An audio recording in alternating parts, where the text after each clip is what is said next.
Chapitre 3. L'âge de l'Église d'Éphèse. Introduction aux âges de l'Église. Pour que vous puissiez pleinement comprendre le message des âges de l'Église, j'aimerais expliquer les différents principes qui m'ont permis d'obtenir le nom des messagers, la longueur des âges et d'autres facteurs connexes. Comme cette étude allait être l'étude la plus sérieuse que j'ai jamais entreprise jusqu'à présent, j'ai cherché Dieu pendant des jours pour qu'il m'accorde l'inspiration du Saint-Esprit. Ce n'est qu'ensuite que j'ai lu les passages de l'Écriture qui traitent des âges de l'Église et que je me suis plongé dans les nombreux livres d'histoire de l'Église écrits par les historiens les plus objectifs que j'ai pu trouver. Dieu n'a pas manqué de répondre à ma prière. En effet, pendant que je lisais la parole et les livres d'histoire, le Saint-Esprit m'a permis de voir apparaître un schéma qui se répète tout au cours des siècles et jusqu'à l'époque présente, au dernier jour. La clé que le Seigneur m'a donnée pour me permettre de trouver qui était le messager de chaque âge est des plus bibliques. On pourrait même dire que c'est la clé de voûte de la Bible. C'est la révélation que Dieu ne change pas et que ses voies sont aussi immuables que lui. Dans Hébreux 13:8, il est dit « Jésus-Christ est le même hier et aujourd'hui et éternellement ».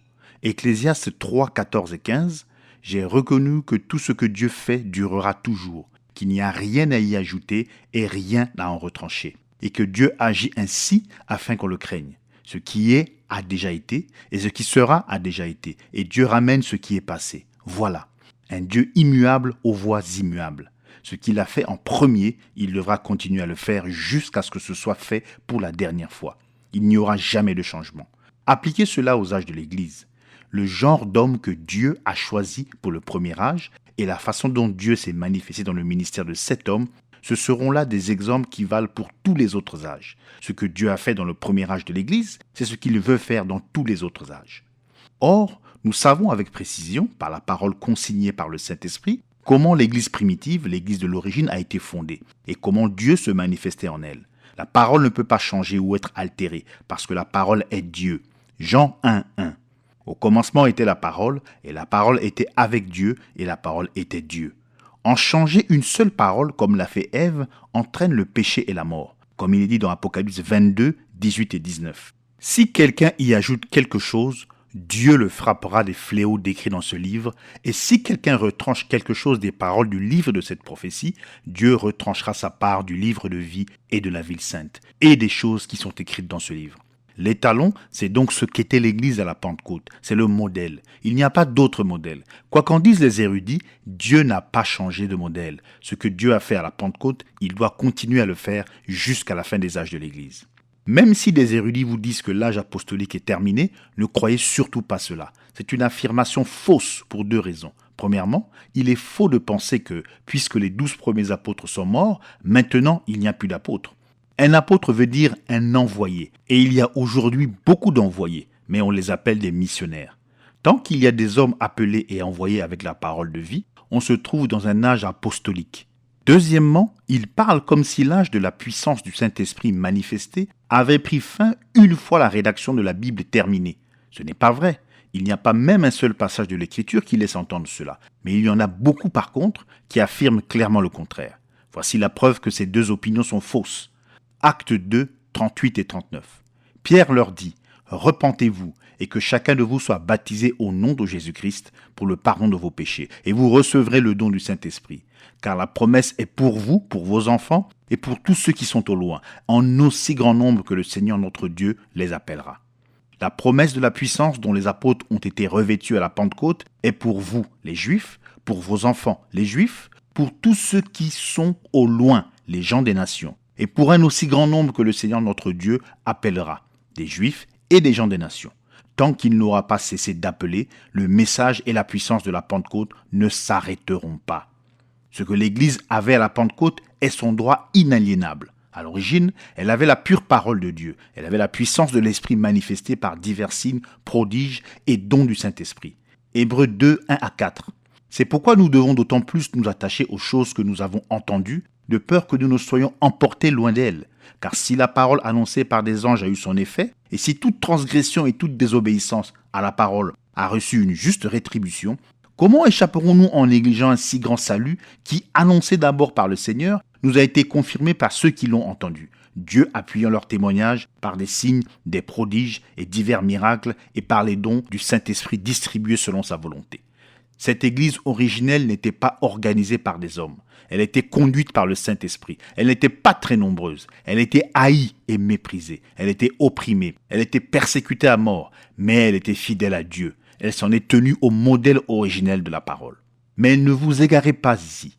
Quand j'ai dit que Dieu ne change jamais et que ses voies ne changent jamais non plus, je n'ai pas dit que l'Église et son messager ne pouvaient pas changer.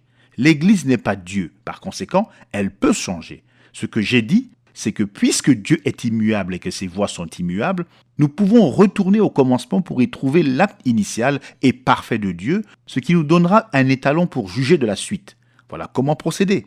La véritable Église cherchera toujours à ressembler à l'Église originelle de la Pentecôte. La véritable Église d'aujourd'hui cherchera à être semblable à l'Église primitive du début. Et les messagers aux Églises, comme ils ont en eux le même esprit de Dieu, chercheront à être semblables à l'apôtre Paul.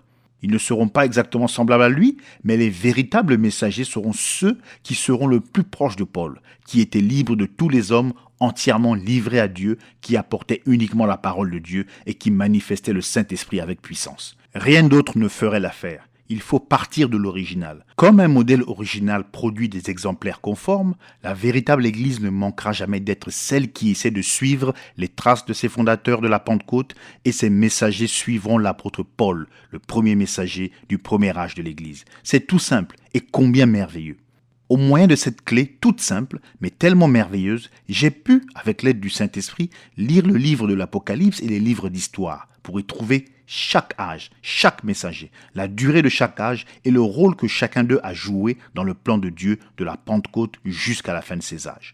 Puisque vous comprenez maintenant comment nous discernons ce qu'était la véritable Église, d'après ce qu'elle était à la Pentecôte et ce qu'elle était dans l'âge apostolique, comme l'expose la parole dans le livre des Actes, nous pouvons nous servir de la même règle pour montrer comment l'Église a échoué. L'erreur fondamentale ou les erreurs fondamentales qui se sont glissées dans l'Église primitive et qui sont révélées dans le livre des Actes et dans celui de l'Apocalypse, ainsi que dans les Épîtres, vont se manifester de plus en plus visiblement dans chacun des âges qui va suivre, jusqu'à en arriver à une disparition complète de la vérité dans le dernier âge, celui de Laodicée. Ainsi, de cette première clé que nous avons reçue du Seigneur, découle une autre vérité un peu moins glorieuse. J'ai dit que la véritable Église chercherait toujours à être semblable à ce qu'elle était dans le livre des Actes. C'est tout à fait exact. Mais nous avons découvert que la parole enseigne aussi qu'il y aura une invasion de l'erreur, devant aboutir à une disparition complète de la vérité au dernier jour, juste avant que le Seigneur apparaisse. Une question nous vient alors à l'esprit. Dieu abandonne-t-il les siens et les laisse-t-il tomber dans un état de séduction totale? Aucunement. Car l'Écriture dit très clairement dans Matthieu 24, 24 que les élus ne peuvent pas être séduits. Car il s'élèvera de faux Christ et de faux prophètes. Ils feront de grands prodiges et des miracles, au point de séduire, s'il était possible, même les élus. Qu'en est-il donc? La réponse nous est clairement apportée. Il y a une véritable Église et une fausse Église. Il y a une vraie vigne et une fausse vigne.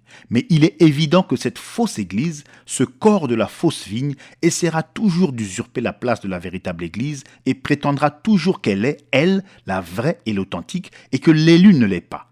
La fausse essaiera de tuer la vraie. Il en était ainsi dans le livre des Actes. C'est cela qui est annoncé dans les 7 âges, et c'est ce qui est déclaré dans les diverses épîtres.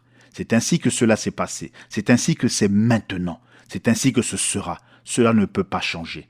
Assurons-nous bien qu'il n'y ait aucune confusion dans notre esprit en ce moment. Cherchons donc si la parole confirme cette affirmation. Retournons au livre du commencement, la Genèse. Dans le jardin d'Éden, il y avait 2 arbres. L'un était bon, l'autre était mauvais. L'un produisait la vie, l'autre produisait la mort. Il y avait 2 enfants qui ont offert des sacrifices à Dieu à l'origine. Je répète, ils ont tous les 2 offert des sacrifices à Dieu. Genèse 4, 3 à 5. Au bout de quelque temps, Caïn fit à l'Éternel une offrande des fruits de la terre, et Abel de son côté en fit une des premiers-nés de son troupeau et de leur graisse. L'Éternel porta un regard favorable sur Abel et sur son offrande, mais il ne porta pas un regard favorable sur Caïn et sur son offrande. Mais l'un, Caïn, était mauvais, car il était de son père, le malin, alors qu'Abel était juste devant le Seigneur. Il y a eu encore 2 enfants de la chair des mêmes parents. Ce sont les jumeaux d'Isaac et de Rebecca. L'un était l'élu de Dieu et l'autre était un réprouvé. Les 2 adoraient Dieu. Dans chaque cas, il a été question d'adorer Dieu. Dans chaque cas, le méchant haïssait le juste et persécutait le juste. Dans certains cas, le méchant a fait périr le juste. Mais remarquez, ils étaient plantés ensemble, ils vivaient ensemble, ils se disaient tous les deux de Dieu et tous les deux adoraient Dieu. Ces images illustrent de façon parfaite la parabole du Seigneur Jésus-Christ quand il a dit que le royaume des cieux est semblable à un homme qui a semé une bonne semence et qu'ensuite un ennemi est venu semer de l'ivraie parmi ces bonnes semences. Ce n'est pas Dieu qui a semé l'ivraie, c'est Satan qui a semé cette ivraie en plein milieu de la bonne semence de Dieu. Ces deux sortes de plantes, de gens, issues de deux semences différentes, ont poussé ensemble. Elles se sont nourries de la même terre. Elles ont partagé le même soleil, la même pluie et tous les autres bienfaits. Et elles ont toutes les deux été moissonnées le moment venu. Voyez-vous cela ? N'oubliez jamais ces vérités alors que nous étudierons les âges de l'Église et, plus tard, les sceaux. Et surtout, n'oubliez pas que c'est dans ce dernier âge, quand l'ivraie est liée pour être brûlée, qu'elle rejettera le blé qui doit être engrangé par le Seigneur. Je voudrais aller jusqu'au bout de cette pensée, alors faisons un pas de plus. Avez-vous déjà étudié l'histoire des réveils ? Un réveil, c'est Dieu qui agit avec puissance. Et chaque fois que Dieu agit, Satan, lui aussi, est là pour agir. C'est inévitable. À l'époque du glorieux réveil du pays de Galles, chose que la plupart des gens ignorent, les asiles psychiatriques se sont rapidement remplis et il y a eu une grande manifestation de puissance diabolique pour détourner de Dieu l'attention des gens. Il est écrit qu'à l'époque de Wesley, les gens faisaient des choses très étranges, provenant incontestablement de Satan, pour tourner en dérision la bonté et la puissance de Dieu. À l'époque de Luther, il est dit que le miracle de son ministère ne résidait pas dans le fait qu'il soit parvenu à protester contre l'Église catholique romaine, mais que le miracle résidait dans le fait qu'il ait pu rester lucide et équilibré et qu'il le soit resté au milieu des fanatiques qui étaient souvent remplis et conduits par des faux esprits. Et si vous êtes au courant du ministère de ce dernier jour, vous aurez remarqué la même invasion d'esprits faux et mauvais. Il faut qu'il en soit ainsi. Alors, j'espère et je veux croire que vous êtes assez spirituel pour saisir ceci et pour en tirer profit. Pour clore cette réflexion sur la vraie vigne et la fausse vigne qui s'entremêlent et qui manifestent les deux esprits à l'œuvre, examinons 1 Jean 4, 1 à 4 et Jude 3, 4 et 12. Bien-aimés, n'ajoutez pas foi à tout esprit, mais éprouvez les esprits pour savoir s'ils sont de Dieu, car plusieurs faux prophètes sont venus dans le monde. Reconnaissez à ceux-ci l'esprit de Dieu. Tout esprit qui confesse Jésus-Christ venu en chair est de Dieu. Et tout esprit qui ne confesse pas Jésus-Christ venu en chair n'est pas de Dieu. C'est celui de l'Antéchrist, dont vous avez appris la venue et qui maintenant est déjà dans le monde. Vous, petits enfants, vous êtes de Dieu et vous les avez vaincus, l'esprit Antéchrist, parce que celui, l'esprit de Dieu, qui est en vous est plus grand que celui qui est dans le monde. Jude 3, 4 et 12. Bien-aimés, quand j'usais de toute diligence pour vous écrire de notre commun salut, je me suis trouvé dans la nécessité de vous écrire afin de vous exhorter à combattre pour la foi qui a été une fois enseignée aux saints. Car certains hommes, pas des saints, se sont glissés parmi les fidèles. Ils ne sont pas entrés dans la bergerie par la porte. Par conséquent, ce sont des voleurs. Inscrits jadis à l'avance pour ce jugement, des impies qui changent la grâce de notre Dieu en dissolution et qui renient notre seul Maître et Seigneur Jésus-Christ. Ceux-ci, ils sont des tâches dans vos agapes, faisant des festins avec vous sans crainte, se repaissant eux-mêmes. Au vu de ces passages de l'Écriture, on ne peut pas nier que la véritable Église et la fausse Église sont entremêlées, car elles ont été plantées ensemble, mais sont issues de semences différentes. Et puis, je pense qu'il y a encore quelque chose que vous devriez savoir. Les 7 églises auxquelles Jean s'adresse se trouvent en Asie mineure, et elles sont toutes des églises des nations. Il ne parle pas à l'église de Jérusalem, qui était surtout composée de juifs, avec peut-être une petite minorité de gens des nations. La raison en est que Dieu s'était détourné des juifs pour se tourner vers les gens des nations. Donc, dans tous les âges de l'Église, Dieu traite avec les gens des nations et il fait sortir pour lui-même une épouse des nations. Par conséquent, les âges de l'Église et la plénitude des nations sont une seule et même chose. Acte 13, 44 à 48. Le sabbat suivant, presque toute la ville se rassembla pour entendre la parole de Dieu. Les Juifs, voyant la foule, furent remplis de jalousie, et ils s'opposaient à ce que disait Paul en le contredisant et en l'injuriant. Paul et Barnabas leur dirent avec assurance, « C'est à vous premièrement que la parole de Dieu devait être annoncée. Mais puisque vous la repoussez et que vous vous jugez vous-même indigne de la vie éternelle, voici, nous nous tournons vers les païens. Car ainsi nous l'a ordonné le Seigneur. Je t'ai établi pour être la lumière des nations, pour porter le salut jusqu'aux extrémités de la terre. » Les païens se réjouissaient en entendant cela, ils glorifiaient la parole du Seigneur, et tous ceux qui étaient destinés à la vie éternelle crurent. Romains 11, 1 à 8. Je dis donc, Dieu a-t-il rejeté son peuple? Loin de là, car moi aussi je suis israélite, de la postérité d'Abraham, de la tribu de Benjamin. Dieu n'a point rejeté son peuple, qu'il a connu d'avance. Ne savez-vous pas ce que l'Écriture rapporte d'Élie? Comment il adresse à Dieu cette plainte contre Israël? Seigneur, ils ont tué tes prophètes, ils ont renversé tes autels. Moi seul je suis resté, et ils cherchent à m'ôter la vie. Mais quelle réponse Dieu lui donne-t-il?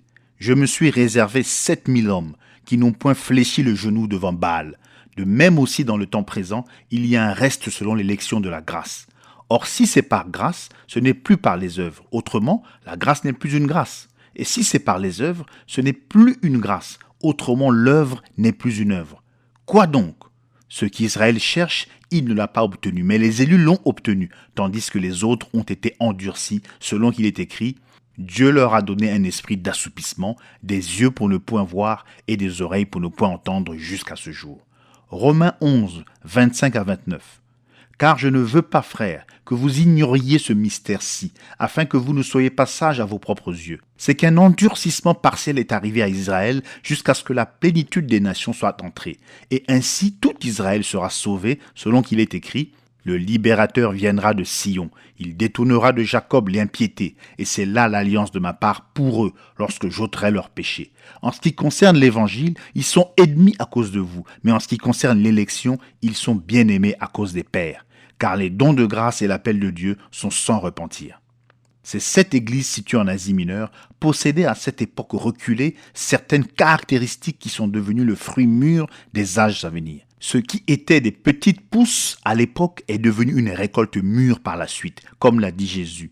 Car si l'on fait ces choses au bois vert, qu'arrivera-t-il au bois sec? Luc 23, 31. Le message à l'âge de l'église d'Éphèse. Apocalypse 2, 1 à 7. Écrit à l'ange de l'église d'Éphèse. Voici ce que dit celui qui tient les 7 étoiles dans sa main droite, celui qui marche au milieu des 7 chandeliers d'or. Je connais tes œuvres, ton travail et ta persévérance. Je sais que tu ne peux supporter les méchants, que tu as éprouvé ceux qui se disent apôtres et qui ne le sont pas, et que tu les as trouvés menteurs, que tu as de la persévérance, que tu as souffert à cause de mon nom, et que tu ne t'es point lassé. Mais ce que j'ai contre toi, c'est que tu as abandonné ton premier amour. Souviens-toi donc d'où tu es tombé, repens-toi et pratique tes premières œuvres. Sinon, je viendrai à toi et j'ôterai ton chandelier de sa place, à moins que tu ne te repentes. Tu as pourtant ceci, c'est que tu hais les œuvres des Nicolaïtes, œuvres que je hais aussi. Que celui qui a des oreilles entende ce que l'Esprit dit aux églises. À celui qui vaincra, je donnerai à manger de l'arbre de vie qui est dans le paradis de Dieu. Le messager. Le messager, l'ange, de l'église d'Éphèse était l'apôtre Paul. Il est indéniable qu'il était le messager du premier âge de l'ère des nations. Bien que Pierre ait reçu l'autorité d'ouvrir la porte aux gens des nations, c'est à Paul qu'il a été donné d'être leur apôtre et leur prophète. Il était le messager prophète pour les gens des nations. Sa fonction de prophète par laquelle il a reçu l'entière révélation de la parole pour les gens des nations a confirmé qu'il était leur messager apostolique. Les autres apôtres de Jérusalem étaient d'accord avec cela. Galates 1, 12 à 19. Car je ne l'ai ni reçu ni appris d'un homme, mais par une révélation de Jésus-Christ. Vous avez su en effet quelle était autrefois ma conduite dans le judaïsme, comment je persécutais à outrance et ravageais l'église de Dieu, et comment j'étais plus avancé dans le judaïsme que beaucoup de ceux de mon âge et de ma nation, étant animé d'un zèle excessif pour les traditions de mes pères. Mais lorsqu'il a plu à celui qui m'avait mis à part dès le sein de ma mère et qui m'a appelé par sa grâce de révéler en moi son Fils, afin que je l'annonçasse parmi les païens, aussitôt je ne consultai ni la chair ni le sang, et je ne montai point à Jérusalem vers ceux qui furent apôtres avant moi, mais je partis pour l'Arabie. Puis je revins encore à Damas. 3 ans plus tard, je montai à Jérusalem pour faire la connaissance de Céphas, et je demeurai 15 jours chez lui. Mais je ne vis aucun autre des apôtres, si ce n'est Jacques, le frère du Seigneur. Galates 2, 2. Ce fut d'après une révélation que j'y montais. Je leur exposais l'évangile que je prêche parmi les païens. Je l'exposais en particulier à ceux qui sont les plus considérés, afin de ne pas courir ou avoir couru en vain. Galates 2, 6 à 9. Ceux qui sont les plus considérés, quels qu'ils aient été jadis, cela ne m'importe pas. Dieu ne fait point exception de personne. Ceux qui sont les plus considérés ne m'imposèrent rien. Au contraire, Voyant que l'évangile m'avait été confié pour les incirconcis comme à Pierre pour les circoncis, car celui qui a fait de Pierre l'apôtre des circoncis a aussi fait de moi l'apôtre des païens. Et ayant reconnu la grâce qui m'avait été accordée, Jacques, Céphas et Jean, qui sont regardés comme des colonnes, me donnèrent à moi et à Barnabas la main d'association, afin que nous alliassions, nous vers les païens et eux vers les circoncis. Romains 11, 13. Je vous le dis à vous, païens. En tant que je suis apôtre des païens, je glorifie mon ministère. Paul a fondé l'église d'Éphèse vers le milieu du 1er siècle. Ceci nous permet de fixer la date du début de l'âge de l'église d'Éphèse vers l'an 53 après Jésus-Christ. Sa façon d'apporter la parole est le modèle que tous les messagers ultérieurs allaient aspirer à suivre. C'est d'ailleurs aussi le modèle de tout véritable serviteur de Dieu, même si ce dernier n'atteindra pas les mêmes sommets que Paul dans le domaine prophétique. Le ministère de Paul avait 3 qualités que voici. Premièrement, Paul était absolument fidèle à la parole. Il n'en a jamais dévié, peu importe le prix. Galates 1, 8 et 9. Mais quand un ange du ciel annoncerait un autre évangile que celui que nous vous avons prêché, qu'il soit anathème. Nous l'avons dit précédemment, et je le répète à cette heure. Si quelqu'un vous annonce un autre évangile que celui que vous avez reçu, qu'il soit anathème. Galates 2, 11, 14. Mais lorsque Céphas vint à Antioche, je lui résistai en face, parce qu'il était répréhensible. Voyant qu'il ne marchait pas droit selon la vérité de l'évangile, je dis à Céphas en présence de tous, « Si toi qui es juif, tu vis à la manière des païens et non à la manière des juifs, pourquoi forces-tu les païens à judaïser » 1 Corinthiens 14, 36 et 37. Est-ce de chez vous que la parole de Dieu est sortie, ou est-ce à vous seul qu'elle est parvenue ? Si quelqu'un croit être prophète ou spirituel, qu'il reconnaisse que ce que je vous écris est un commandement du Seigneur. Remarquez que Paul n'avait pas d'organisation, mais qu'il était conduit par l'Esprit, comme Moïse, quand Dieu agissait à travers lui pour conduire Israël hors d'Égypte. Ce n'est pas le conseil de Jérusalem qui a envoyé Paul, pas plus que ce conseil n'avait de pouvoir ou d'autorité sur lui. C'est Dieu et Dieu seul qui l'envoyait et le conduisait. Paul n'était pas des hommes, mais de Dieu. Galates 1.1. Paul, apôtre, non de la part des hommes, ni par un homme, mais par Jésus-Christ et Dieu le Père, qui l'a ressuscité des morts. Galates 2, 3 à 5. Mais Tite, qui était avec moi et qui était grec, ne fut pas même contraint de se faire circoncire. Et cela à cause des faux frères qui s'étaient furtivement introduits et glissés parmi nous pour épier la liberté que nous avons en Jésus-Christ avec l'intention de nous asservir. Nous ne leur cédâmes pas un instant et nous résistâmes à leurs exigences afin que la vérité de l'Évangile soit maintenue parmi vous. Deuxièmement, son ministère était dans la puissance de l'Esprit, de sorte qu'il démontrait la parole parlée et écrite. 1 Corinthiens 2, 1 à 5. Pour moi, frère, lorsque je suis allé chez vous, ce n'est pas avec une supériorité de langage ou de sagesse que je suis allé vous annoncer le témoignage de Dieu. Car je n'ai pas eu la pensée de savoir parmi vous autre chose que Jésus-Christ et Jésus-Christ crucifié. Moi-même, j'étais auprès de vous dans un état de faiblesse, de crainte et de grand tremblement. Et ma parole et ma prédication ne reposaient pas sur les discours persuasifs de la sagesse, mais sur une démonstration d'esprit et de puissance, afin que votre foi fût fondée non sur la sagesse des hommes, mais sur la puissance de Dieu. Acte 14, 8 à 10. À Lystre se tenait assis un homme impotent des pieds, boiteux de naissance et qui n'avait jamais marché. Il écoutait parler Paul, et Paul, fixant les regards sur lui et voyant qu'il avait la foi pour être guéri, dit d'une voix forte, « Lève-toi droit sur tes pieds. » Et il se leva d'un bond et marcha. Acte 20, 9 à 12. Or, un jeune homme nommé Eutychus, qui était assis sur la fenêtre, s'endormit profondément pendant le long discours de Paul. Entraîné par le sommeil, il tomba du 3e étage en bas, et quand on voulut le relever, il était mort. Mais Paul étant descendu, se pencha sur lui et le prit dans ses bras en disant « Ne vous troublez pas, car son âme est en lui. » Quand il fut remonté, il rompit le pain et mangea, et il parla longtemps encore jusqu'au jour. Après quoi il partit. Le jeune homme fut ramené vivant, et ce fut le sujet d'une grande consolation. Acte 28, 7 à 9. Il y avait dans les environs des terres appartenant au principal personnage de l'île, nommé Publius, qui nous reçut et nous logea pendant 3 jours de la manière la plus amicale. Le père de Publius était alors au lit, malade de la fièvre et de la dysenterie. Paul, s'étant rendu vers lui, pria, lui imposa les mains et le guérit. Là-dessus vinrent les autres malades de l'île et ils furent guéris. 2 Corinthiens 12:12. Les preuves de mon apostolat ont éclaté au milieu de vous par une patience à toute épreuve, par des signes, des prodiges et des miracles. Troisièmement, il portait de toute évidence le fruit de son ministère reçu de Dieu. 2 Corinthiens 12:11. J'ai été un insensé. Vous m'y avez contraint. C'est par vous que je devais être recommandé, car je n'ai été inférieur en rien aux apôtres par excellence, quoique je ne sois rien. 1 Corinthiens 9:2.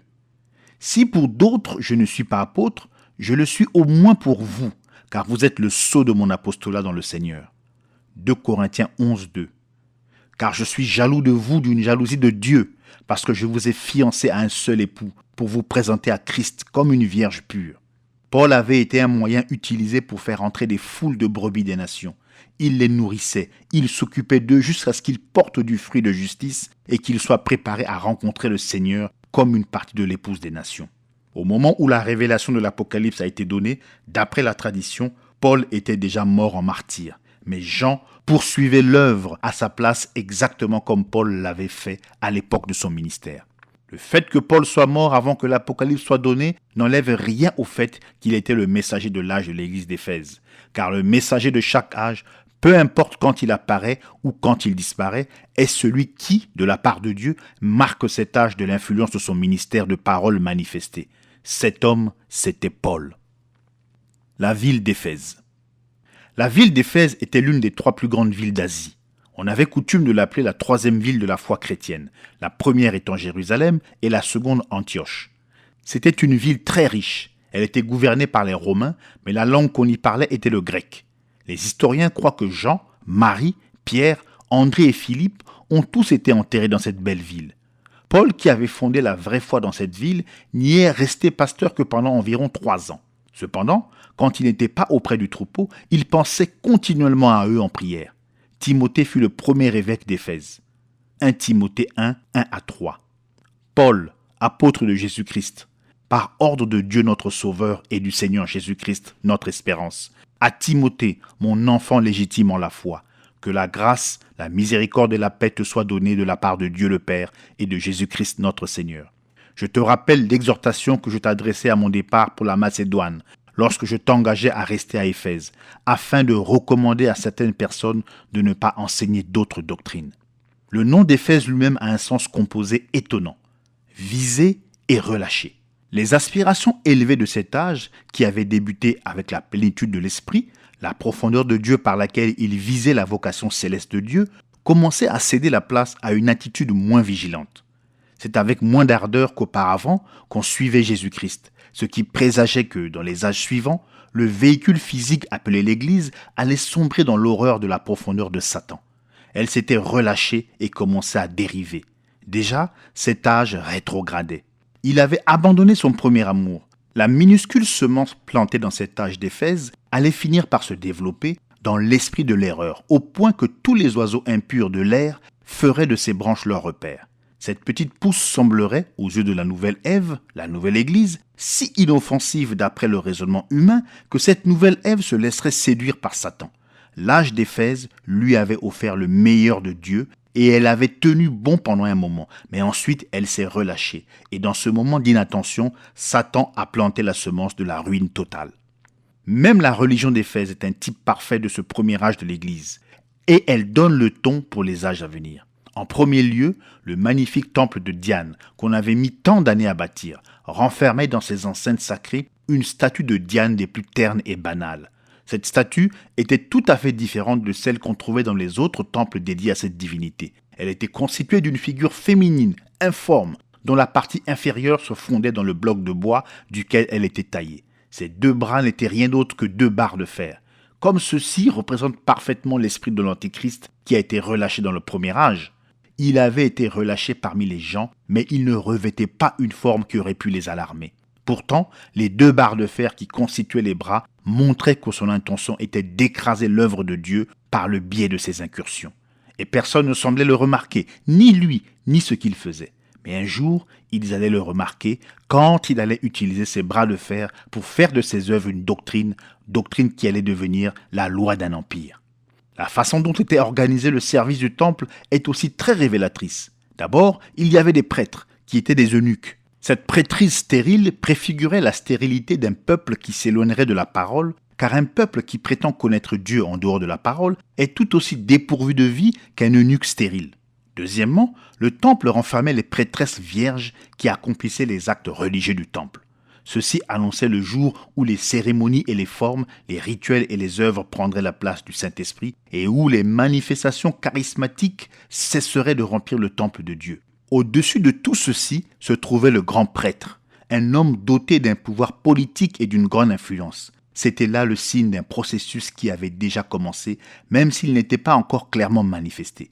L'Église ne tarderait pas à être livrée à la conduite de l'homme avec des plans humains et des ambitions humaines, et l'ainsi dit le Saint-Esprit cesserait d'être une réalité vivante. Soumis à tous ces personnages se trouvaient les esclaves du temple qui n'avaient d'autre choix que d'obéir à la hiérarchie religieuse. Qu'est-ce que cela signifie?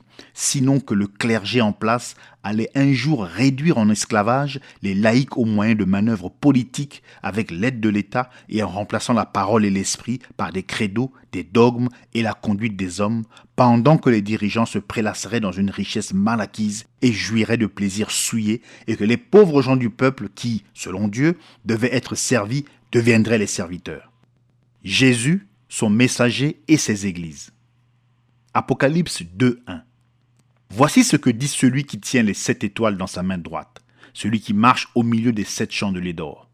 C'est ici celui de qui il est dit, ce même Jésus est à la fois Seigneur et Christ. Le voici, le seul et unique Seigneur, Dieu Tout-Puissant. Et il n'y en a point d'autre que lui. Le voici, le Sauveur. Le salut vient de l'Éternel, Jonas 2:10, qui marche au milieu des églises tout au long des 7 âges. Ce qu'il était au premier âge, il l'est dans tous les âges. Pour chaque croyant, il est Jésus-Christ, le même hier, aujourd'hui et pour toujours. Ce qu'il a fait une fois, il le fait encore, et il continuera à le faire. Vous remarquerez ici que Jésus marche seul au milieu de ses églises. Il n'y a personne d'autre avec lui. Il ne peut pas y en avoir, car c'est lui seul qui a accompli son salut. Et comme il l'a racheté par son propre sang, elle lui appartient. Il est son Seigneur et son Maître. Elle lui donne toute la gloire. Et il ne partagera pas cette gloire avec un autre. Il n'y a aucun pape avec lui. Il n'y a aucun archevêque avec lui. Marie, la mère de son corps terrestre, n'est pas avec lui. Il ne parle pas en se tournant vers un père, car il est le Père. Il ne se tourne pas pour donner des ordres à un Saint-Esprit, car il est Dieu, l'Esprit éternel, et c'est sa vie qui se déverse et qui agit dans l'Église, qui lui donne la vie. Et sans lui, il n'y aurait pas de vie. Le salut vient de l'Éternel. Il n'y avait personne avec lui quand il a foulé l'ardeur de la colère de la fournaise ardente. Ce n'est pas un autre, mais c'est lui qui a été suspendu à la croix et qui a donné son sang. Il est le chef et le consommateur de notre foi. Il est l'alpha et l'oméga de notre salut. C'est à lui et à personne d'autre que nous sommes fiancés. Nous n'appartenons pas à l'Église. C'est à lui que nous appartenons. Sa parole fait loi. Les credos, les dogmes, les règlements et les chartes n'ont aucun effet sur nous. Oui, c'est Jésus seul qui marche au milieu des églises. C'est Dieu en elle qui produit le vouloir et le faire selon son bon plaisir. N'oubliez jamais cela. Vous n'avez qu'une relation avec Dieu et Dieu n'a qu'une relation avec vous. C'est Jésus et Jésus seul. Le voilà avec les 7 étoiles dans sa main droite. La main droite ou le bras représente la puissance et l'autorité de Dieu. Psaume 44, 4. Car ce n'est point par leur épée qu'ils se sont emparés du pays, ce n'est point par leurs bras qu'il les a sauvés, mais c'est ta droite, c'est ton bras, c'est la lumière de ta face, parce que tu les aimais. Dans cette main droite de puissance se trouvent 7 étoiles, qui d'après Apocalypse 1:20 sont les 7 messagers des églises. Ceci signifie que la puissance et l'autorité même de Dieu se trouvent derrière ces messagers pour chaque âge. Ces derniers avancent dans le feu et dans la puissance du Saint-Esprit avec la parole. Ils sont des étoiles parce qu'ils reflètent la lumière. La lumière qu'ils reflètent est sa lumière à lui. Ils n'ont pas de lumière par eux-mêmes. Ils n'allument pas leur propre feu pour que les hommes marchent à la lumière des étincelles qu'ils ont allumées. Ésaïe 50, 11. Il fait nuit, car c'est la nuit que les étoiles apparaissent. C'est la nuit des ténèbres du péché, car tous, c'est-à-dire le monde entier, ont péché et sont constamment privés de la gloire de Dieu. Romains 3, 23. Ces 7 messagers font connaître Dieu aux gens. Quiconque les reçoit, reçoit celui qui les a envoyés. Jean 13, 20. Ils parlent et agissent par son autorité. Il les appuie de toute la puissance de la divinité. Matthieu 28, 18 à 20. Jésus, s'étant approché, leur parla ainsi. Tout pouvoir m'a été donné dans le ciel et sur la terre. Allez, faites de toutes les nations des disciples, les baptisant au nom du Père, du Fils et du Saint-Esprit, et enseignez-leur à observer tout ce que je vous ai prescrit. Et voici, je suis avec vous tous les jours, jusqu'à la fin du monde, la consommation des âges. Les voici donc remplis du Saint-Esprit et de foi, enflammés du feu de Dieu. Ils brandissent la parole de vérité et lui se tient là pour les appuyer. Et pensez-y, pas un seul croyant dans aucun âge n'a eu besoin de soupirer dans son cœur. Oh, si j'avais pu être là-bas, au premier âge, quand les apôtres venaient d'être envoyés. Il n'y a pas besoin de regarder en arrière. Levez les yeux. Contemplez celui qui marche maintenant même au milieu des églises tout au long des âges.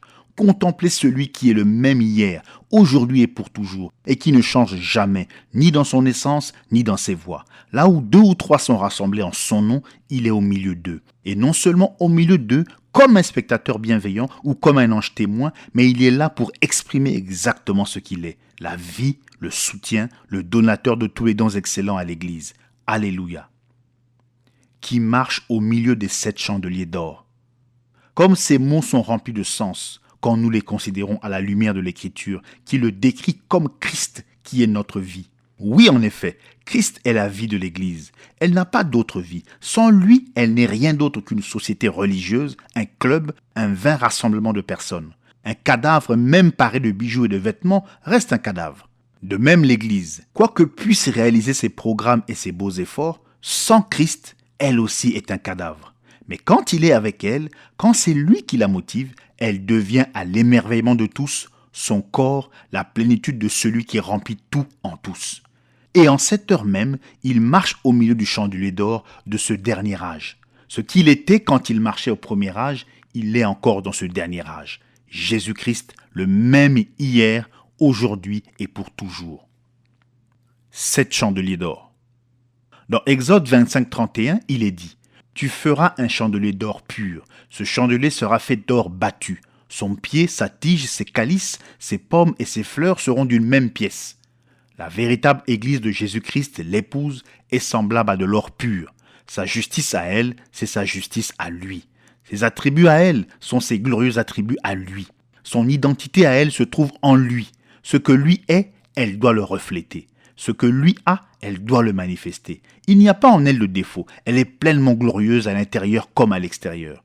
Du commencement à la fin, elle est l'œuvre de son Seigneur. Et toutes les œuvres du Seigneur sont parfaites. En fait, la sagesse et le dessein éternel de Dieu se trouvent cristallisés et manifestés en elle. Comment saisir la portée de cela ? Comment le comprendre ? Bien que cela nous soit impossible, nous pouvons l'accepter par la foi, car c'est Dieu qui l'a dit. Cependant, le chandelier est non seulement en or, mais en or battu. Il est fait en or battu, conformément au plan que l'Esprit a donné pour elle. Qui d'autre, à part son Seigneur et son Maître Jésus-Christ, a jamais été battu et purgé autant que l'épouse de Jésus-Christ ? Assurément, elle achève les souffrances que Christ avait laissées. Elle est dépouillée de ses biens, sa vie est en danger. On la regarde comme une brebis destinée à la boucherie. On la met à mort tout le jour. Elle souffre beaucoup, mais malgré tout, elle ne se venge pas, pas plus qu'elle ne fait souffrir les autres. Cette belle épouse de Christ est digne de l'Évangile. Et comme l'or est malléable, au contraire de l'airain qui se brise si on le bat, cet or de Dieu supportera les souffrances qu'il endure pour le Seigneur, sans être courbé, brisé ou détruit, mais formé par les épreuves et les tests de cette vie pour être beauté et joie pour toujours. Christ loue les siens. Apocalypse 2, 2 et 3. Je connais tes œuvres, ton travail et ta persévérance. Je sais que tu ne peux supporter les méchants, que tu as éprouvé ceux qui se disent apôtres et qui ne le sont pas, et que tu les as trouvés menteurs, que tu as de la persévérance, que tu as souffert à cause de mon nom et que tu ne t'es point lassé. Quelle admirable louange le Sauveur adresse à ses enfants. Il apprécie pleinement leur attitude et leur comportement spirituel. Il sait qu'il y a parmi eux des faiblesses, mais il ne s'élève pas encore contre celles-ci. N'est-ce pas tout à fait caractéristique du Seigneur ? Il sait nous encourager dans ce qui est bien et nous décourager de ce qui est mal.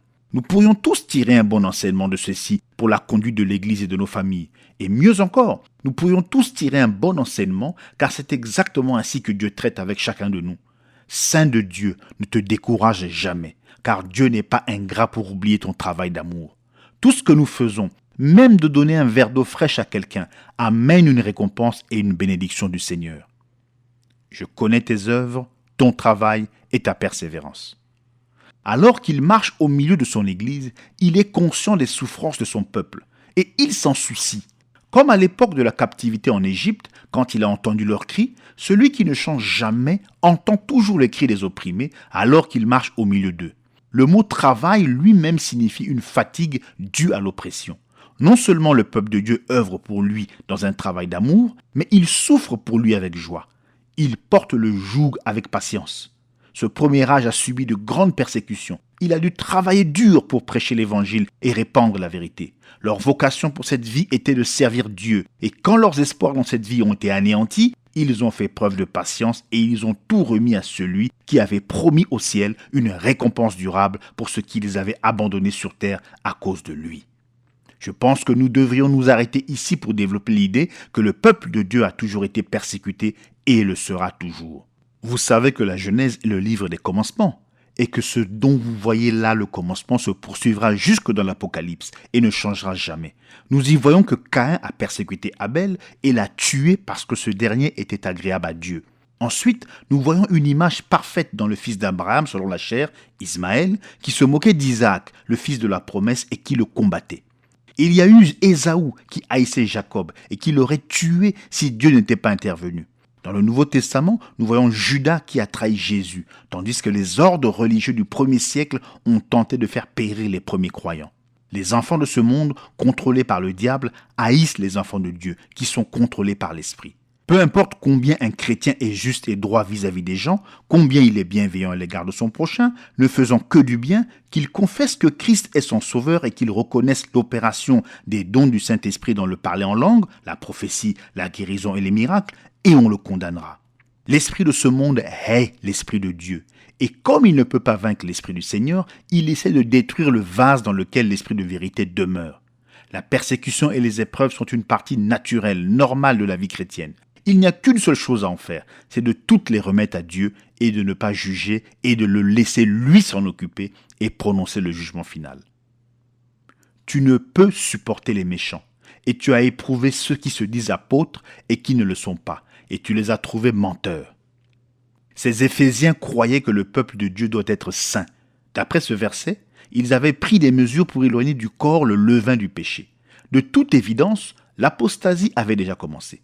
Le péché s'était introduit dans l'Église, mais ils ont obéi aux paroles de Paul qui leur avait dit d'ôter le méchant du milieu d'eux. Ils étaient un peuple à part, ils étaient sortis du monde et à présent, ils n'allaient pas laisser le monde s'introduire parmi eux. Ils n'allaient pas tolérer le péché dans l'Église. Chez eux, la sainteté n'était pas un mot vain ou un simple discours, elle était un mode de vie. Tu as éprouvé ceux qui se disent apôtres et qui ne le sont pas, et que tu les as trouvés menteurs. Quelle affirmation directe! Tu as éprouvé ceux qui se disent apôtres. N'est-ce pas présomptueux? Quel droit ces gens ont-ils d'éprouver ceux qui se disent apôtres? Et comment les éprouvent-ils? Oh, j'aime cela. C'est ici dans Galates 1,8. Mais quand nous-mêmes, quand un ange du ciel annoncerait un autre évangile que celui que nous avons déjà prêché, qu'il soit anathème. Ce sont les apôtres qui avaient apporté la parole originelle aux gens. Cette parole originelle ne pouvait pas changer, pas même d'un seul point ou d'un seul tiret.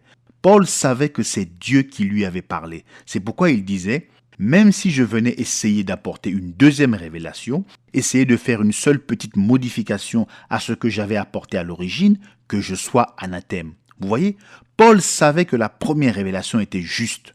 Dieu ne peut pas donner une première révélation, puis ensuite une deuxième révélation. S'il le faisait, il changerait d'avis. Il peut donner une révélation, puis ensuite y ajouter, comme il l'a fait dans le jardin d'Éden, quand il a promis la semence à la femme, et qu'ensuite il a précisé que cette semence devait venir à travers Abraham, puis ensuite qu'elle devait venir par cette même lignée à travers David. Mais c'était la même révélation. Elle fournissait seulement plus de renseignements aux gens pour les aider à la recevoir et à la comprendre. Mais la parole de Dieu ne peut pas changer. La semence est venue exactement comme cela avait été révélé. Alléluia! Et voyez ce que faisaient ces faux apôtres. Ils apportaient leur propre parole. Ces Éphésiens connaissaient la parole telle que Paul l'avait enseignée. Ils étaient remplis du Saint-Esprit par l'imposition des mains de Paul. Ils ont regardé ces faux apôtres droit dans les yeux et leur ont dit « Vous ne dites pas ce que Paul a dit, donc vous êtes des faux. » Oh, cela enflamme mon cœur. Revenez à la parole. En réalité, ce n'est pas vous qui éprouvez l'apôtre, le prophète et l'enseignant, c'est la parole qui les éprouve.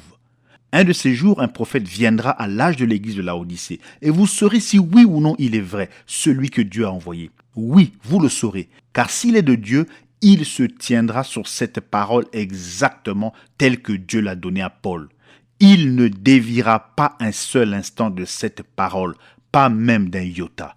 Dans ce dernier âge, où beaucoup de faux prophètes apparaîtront, observez-les, et vous les verrez sans cesse vous répéter que vous serez perdus si vous ne les croyez pas, eux et ce qu'ils disent. Mais quand ce prophète du dernier jour fera son entrée, s'il est réellement ce prophète, il criera « Revenez à la parole, sinon vous êtes perdus ». Il ne bâtira pas sur une révélation ou une interprétation particulière, mais sur la parole. Amen et amen. Ces faux apôtres sont les loups ravisseurs dont parlait Paul. Il disait « Une fois que je serai parti, ils essaieront de venir en prétendant avoir une révélation égale, mais leur but n'est pas de vous aider, mais de vous détruire. » Actes 20, 27 à 32. Car je vous ai annoncé tout le conseil de Dieu, sans rien en cacher. Prenez donc garde à vous-même et à tout le troupeau sur lequel le Saint-Esprit vous a établi évêque, pour paître l'Église de Dieu qu'il s'est acquise par son propre sang. Je sais qu'il s'introduira parmi vous, après mon départ, des loups cruels qui n'épargneront pas le troupeau, et qui s'élèvera du milieu de vous des hommes qui enseigneront des choses pernicieuses, leurs propres paroles et leurs idées, pas celles de Dieu, pour entraîner les disciples après eux. Veillez donc, vous souvenant que durant 3 années, je n'ai cessé nuit et jour d'exhorter avec larmes chacun de vous. Et maintenant, frères, je vous recommande à Dieu et à la parole de sa grâce, à celui qui peut édifier et donner l'héritage avec tous les sanctifiés. Jean les connaissait lui aussi, car il a dit dans 1 Jean 4:1 « Plusieurs faux prophètes déjà sont venus dans le monde. » Cet esprit antichrist s'infiltrait déjà dans l'Église, et il le faisait en s'opposant à la parole. C'est donc ici que tout cela a commencé, en plein dans le premier âge de l'Église. Déjà, ils reniaient la parole et ils établissaient leur propre credo et leur propre philosophie à la place de la parole. C'est antichrist, parce que Jésus est la parole. Être anti-parole, c'est être anti-Jésus. Être anti-parole, c'est être antichrist, parce que l'esprit et la parole sont un. Si vous êtes anti-parole, vous serez forcément antichrist. Et si ce phénomène a commencé dans l'Église primitive, il devra grandir jusqu'à la fin où il prendra le contrôle total. Et c'est exactement ce que vous verrez au fur et à mesure que nous étudierons les âges. Cela commence en tout petit dans l'âge d'Éphèse pour grandir d'âge en âge jusqu'à ce que le système anti-parole, antichrist, prenne le contrôle total et que l'infaillibilité de la parole soit rejetée par les faux apôtres de la fausse Église. Or, il serait facile de retirer une fausse impression de ce que nous disons à cause de la force avec laquelle je dis ceci. Vous pourriez être porté à penser que cet esprit anti-parole antichrist est un rejet complet de la parole, une dénégation de la Bible qui finit par aboutir au rejet de celle-ci. Non, monsieur, ce n'est pas cela. En fait, c'est Apocalypse 22, 18 et 19. Je le déclare à quiconque entend les paroles de la prophétie de ce livre. Si quelqu'un y ajoute quelque chose, Dieu le frappera des fléaux décrits dans ce livre. Et si quelqu'un retranche quelque chose des paroles du livre de cette prophétie, Dieu retranchera sa part du livre de vie et de la ville sainte et des choses qui sont écrites dans ce livre. Il s'agit de changer ne serait-ce qu'une seule parole, en retranchant ou en ajoutant. C'est la ruse que Satan a employée à l'origine dans le jardin d'Éden. Il a seulement ajouté une seule petite parole à ce que Dieu avait dit. Cela a suffi. Cela a porté la mort et la destruction. Et à Éphèse, c'était exactement pareil. Une seule parole ajoutée, une seule parole retranchée, et l'esprit anti-parole, antichrist, a commencé à s'épanouir. Avez-vous saisi maintenant ? Revoilà ces jumeaux. Revoilà ces 2 arbres qui poussent côte à côte dans la même terre, qui ont part à la même nourriture, qui boivent la même pluie et qui tirent profit du même soleil. Seulement, ils proviennent de semences différentes. L'un des 2 arbres est pour la parole de Dieu, exactement telle que Dieu l'a donnée. Il l'aime et y obéit. L'autre arbre est issu de la semence qui est anti-parole de Dieu. et qui la change là où il veut. Il remplace la vraie parole vivante par ses propres credos et dogmes, exactement comme l'a fait Caïn qui a fini par tuer Abel. Mais ne crains point, petit troupeau, tenez-vous-en à la parole, gardez cette parole entre vous et le diable. Ève n'a pas fait cela et elle a échoué. Et quand l'Église cesse de s'en tenir à la parole, elle sombre dans les profondeurs des ténèbres de Satan. Que tu as de la persévérance, que tu as souffert à cause de mon nom et que tu ne t'es point lassé. C'est à peu près ce qui était dit au verset 2.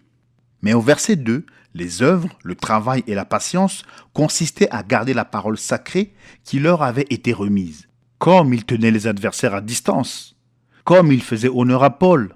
Mais dans ce verset-ci, leur persécution, leurs épreuves et leur patience, c'est à cause du nom béni de Jésus. Vous savez, ce n'est pas du tout étonnant, car ce sont la parole et le nom qui font venir l'ennemi sur nous comme un fleuve.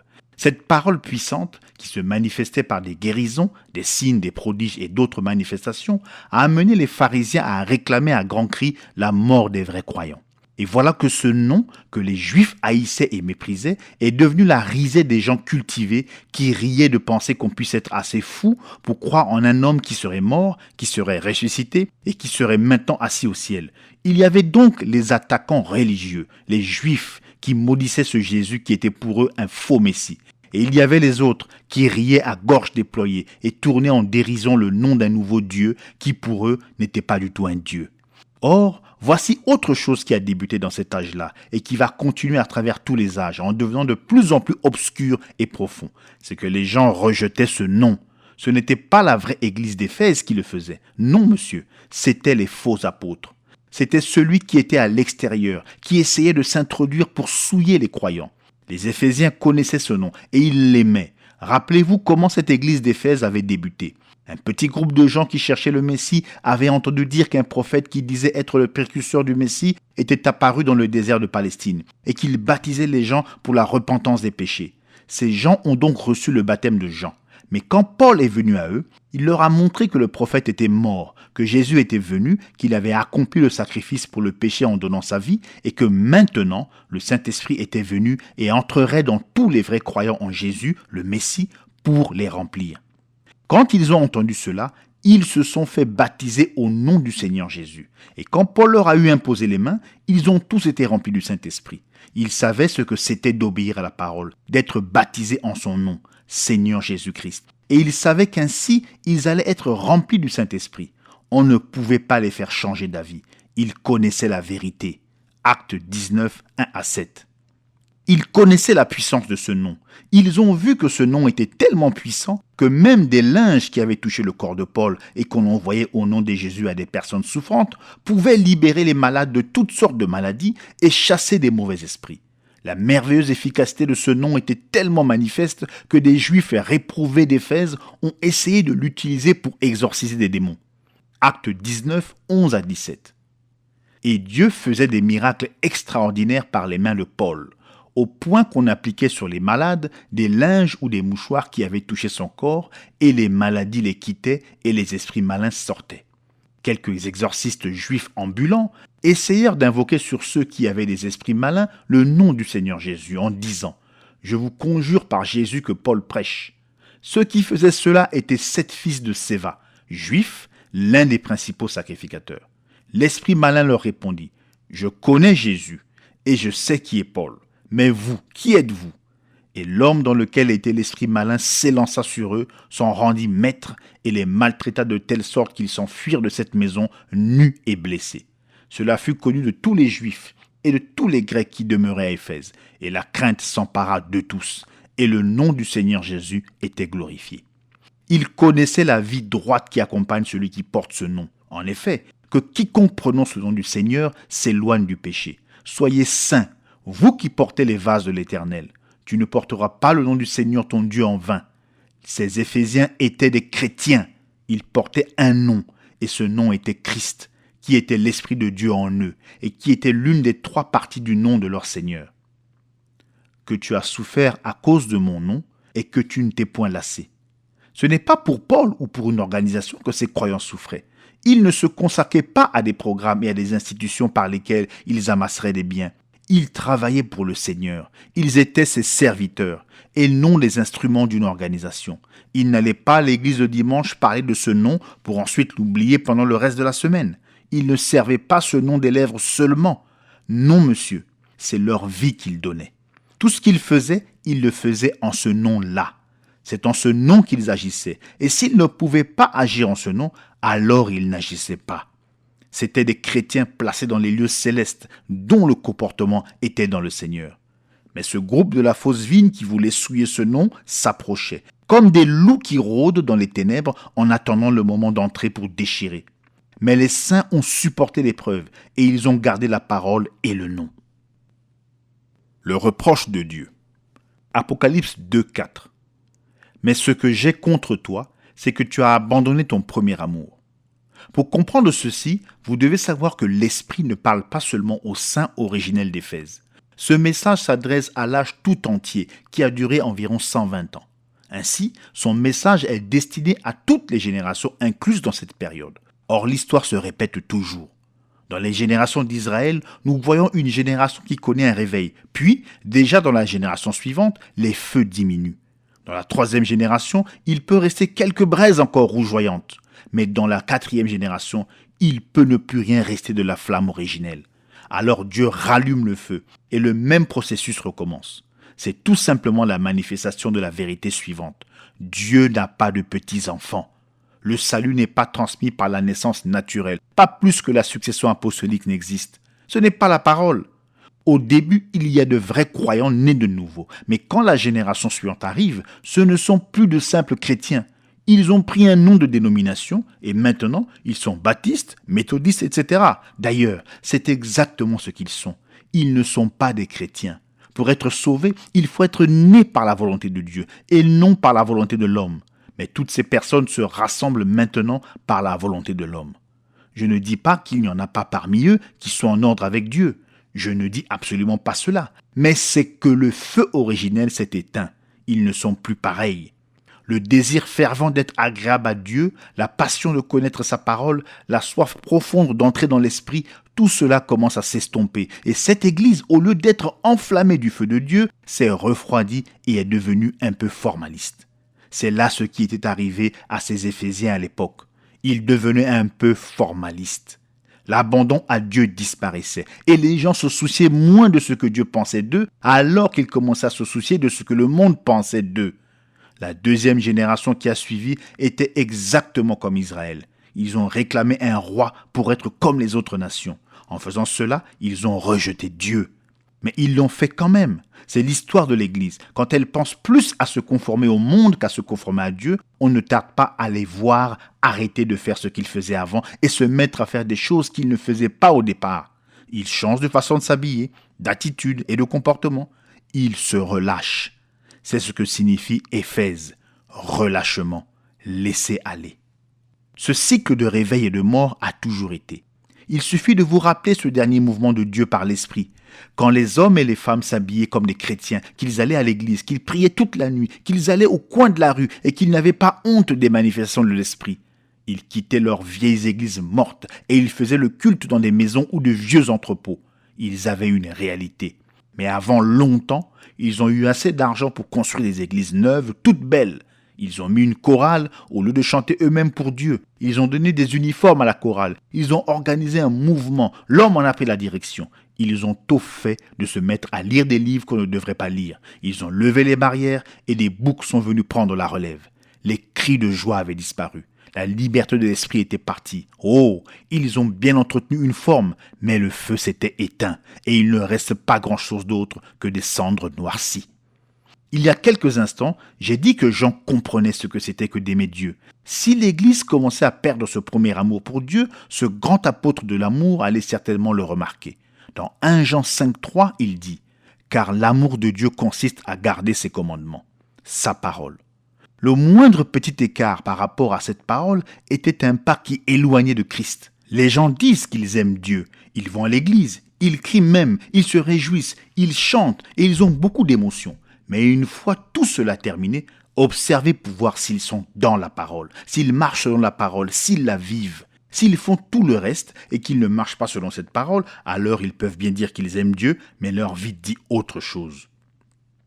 Je me demande si Jean n'a pas vu beaucoup de cela avant de mourir. Des gens qui disaient aimer Dieu, mais qui n'obéissaient pas à sa parole. Ô Église d'Éphèse, quelque chose est en train de vous arriver. Quelqu'un essaie soit d'ajouter à cette parole ou d'en retrancher quelque chose. Seulement, ils le font de façon si subtile que vous ne le voyez pas. Ils n'ont pas fait cela en grand pour que vous puissiez le voir se produire ouvertement. C'est caché. Ils introduisent cela par le biais du raisonnement et de la compréhension humaine. Et cela s'empare de vous si vous ne le refusez pas. Retournez à la Pentecôte avant qu'il ne soit trop tard. Mais comme d'habitude, les gens ne prêtent pas attention à l'avertissement de Dieu. Ce feu du réveil nourri de la parole sacrée est si merveilleux et la manifestation de l'Esprit est si bénie qu'une petite crainte se glisse dans le cœur et chuchote. Comment ferons-nous pour protéger cette vérité que nous avons ? Que pouvons-nous faire pour voir à ce que ce réveil continue ? C'est là que l'esprit antichrist entre et chuchote.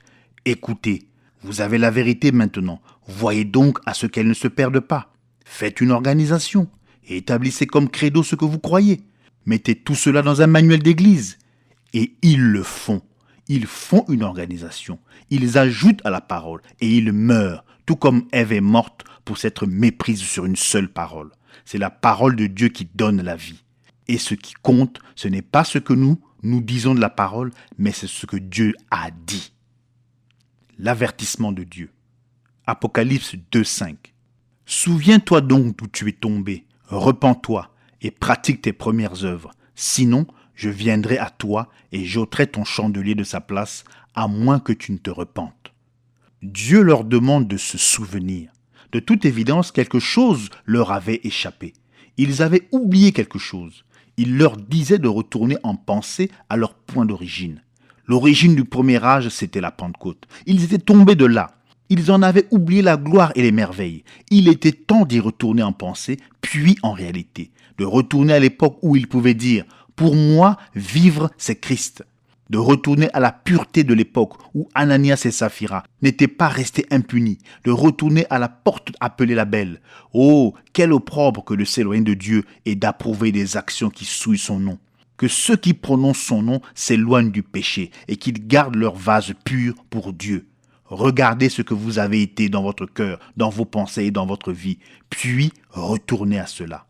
Et par quel chemin retourner ? Par le chemin de la repentance. Si ce n'est pas la repentance qu'un pécheur doit venir à Dieu, alors combien plus le chrétien tiède ou rétrograde devra-t-il se repentir ? Repentez-vous.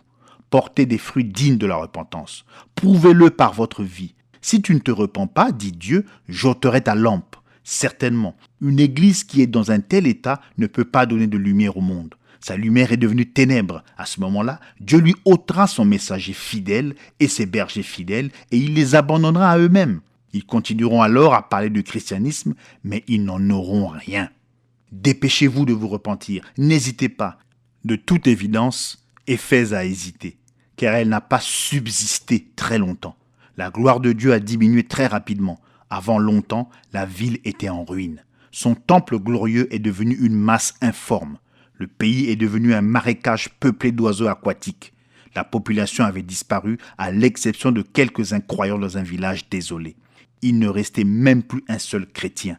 La lampe était arrachée de sa place. Mais ceci ne veut pas dire qu'elle n'aurait pas pu se repentir. Cela ne veut pas dire que nous ne pouvons pas nous repentir. Nous le pouvons, mais il faut le faire rapidement. Cela doit être un véritable cri du cœur qui s'élève vers Dieu dans la douleur. Alors, Dieu rétablira. La gloire reviendra. La semence du nicolaïsme. Apocalypse 2,6. Tu as pourtant ceci, c'est que tu hais les œuvres des Nicolaïtes, œuvres que je hais aussi. Deux opinions ont cours au sujet de ce qu'étaient les Nicolaïtes. Certains disent qu'il s'agit d'un groupe d'apostats fondé par Nicolas d'Antioche, un prosélyte qui est devenu l'un des 7 diacres de Jérusalem. Ils faisaient des fêtes païennes et avaient un comportement absolument débauché. Ils enseignaient que pour pouvoir maîtriser la sensualité, il fallait d'abord en avoir expérimenté tous les aspects. Naturellement, ils se sont laissés aller à un tel abandon que leur dégradation était totale. C'est pourquoi on leur avait appliqué les 2 noms qui symbolisent ce genre d'extravagance dans l'Ancien Testament, Balaam et Jézabel. Balaam avait corrompu le peuple et l'avait ainsi subjugué, et on disait que Nicolas avait fait de même. On prétend que ce groupe a été forcé de quitter Éphèse et qu'il s'est établi à Pergame. Mais le problème avec cette croyance, c'est qu'elle n'est pas vraie. L'histoire ne le confirme aucunement. Il s'agit au mieux d'une tradition. En adoptant un tel point de vue, on ferait de l'âge de l'église d'Éphèse un simple élément historique qui n'aurait aucune application aujourd'hui. Ce n'est pas vrai, car tout ce qui commence dans l'église primitive doit continuer dans chaque âge, jusqu'à être finalement béni et élevé par Dieu, ou bien détruit comme une chose impure dans les temps de feu.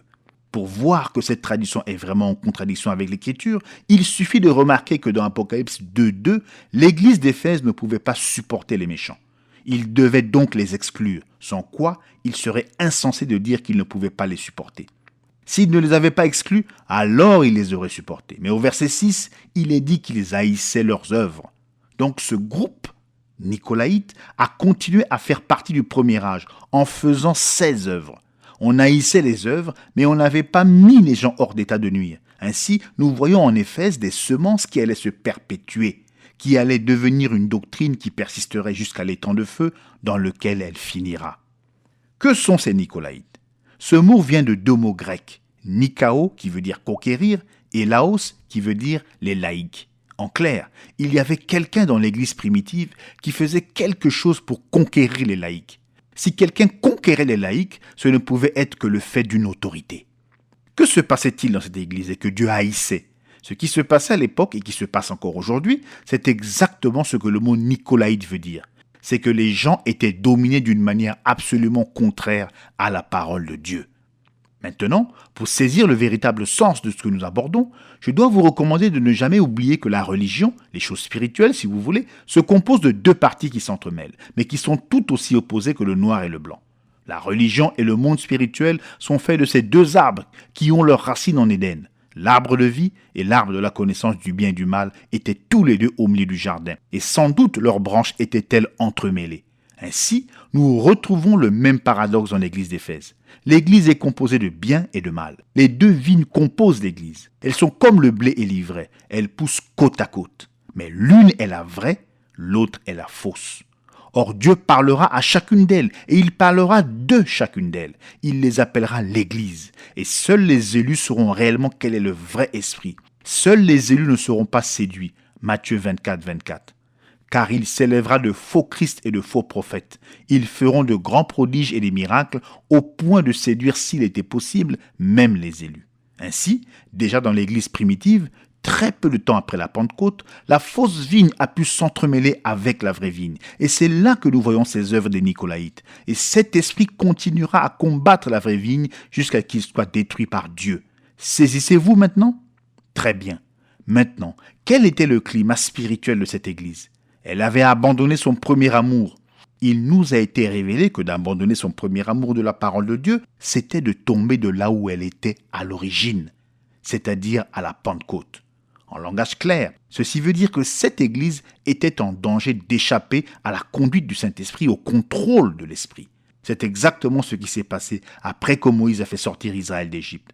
La manière de Dieu, c'était de les conduire par la nuée de feu, la parole prophétique, les miracles et les signes et les prodiges de Dieu. Ceci devait être accompli par des hommes choisis par Dieu, établis par Dieu, équipés par Dieu et envoyés par Dieu, alors que tout le camp était dominé par le Saint-Esprit en action. Ils se sont révoltés, ils ont voulu avoir un ensemble de règles de credo à suivre. Puis, ils ont voulu un roi. Puis, ils ont voulu être exactement comme le monde. Et ils ont abouti à un état d'apostasie et d'oubli total. C'est exactement ainsi que le premier âge de l'Église a commencé et cela va continuer à empirer jusqu'à ce que le Saint-Esprit soit complètement rejeté et que Dieu doive détruire les gens. Voyez comment la chose a commencé dans l'Église primitive ? On appelait cela les œuvres. Ensuite, c'est devenu une doctrine. C'est devenu la norme. Cela a pris le chemin de l'intransigeance. Cela a fini par prendre le contrôle et Dieu était mis de côté. Oh, cela a commencé si petit, de façon si tranquille, si inoffensive. Cela avait l'air si bon. Cela semblait tellement plein de bon sens. Alors cela s'est installé. Et comme un python, cela a étouffé l'Église et a tué tout ce qu'elle avait de spirituel. Oh, cette fausse vigne est subtile. Elle est comme un ange de lumière jusqu'à ce qu'elle se soit emparée de vous. Je tiens pourtant à dire que je crois qu'il faut être conduit. Seulement, je ne crois pas qu'il faut être conduit par les hommes. Je crois qu'il faut être conduit par le Saint-Esprit à travers la parole. Je crois aussi que Dieu a placé des hommes dans l'Église, des hommes qui sont doués par l'Esprit. Ce sont eux qui garderont l'Église en ordre. Je crois cela. Je crois aussi que l'Église est gouvernée par des hommes que Dieu envoie pour remplir cette fonction. Mais il s'agit de gouverner par la parole, de sorte qu'en fait, ce ne sont pas les hommes qui gouvernent, mais c'est l'Esprit de Dieu, car la parole et l'Esprit sont un. Hébreux 13, 7. Souvenez-vous de vos conducteurs qui vous ont annoncé la parole de Dieu. Considérez quelle a été la fin de leur vie et imitez leur foi. Mais voyez ce qui est arrivé à cette époque. Cette fausse vigne acquérait une emprise et enseignait qu'il fallait que l'Église soit dirigée par l'homme. Elle enseignait que l'Église devait être gouvernée. Elle enseignait qu'il fallait soumettre les gens à une autorité. Mais au lieu de le faire à la manière de Dieu, ils ont tout simplement pris autorité, ils ont pris tout le pouvoir spirituel entre leurs mains et ils ont abouti à avoir des saints prêtres qui se tiennent entre Dieu et les gens. Ils sont retournés tout droit à l'ancien système aaronique. Ils sont devenus antichrists, car ils ont rejeté sa médiation pour imposer la leur. Dieu haïssait cela. Les Éphésiens haïssaient cela, et tout vrai croyant le haïra aussi.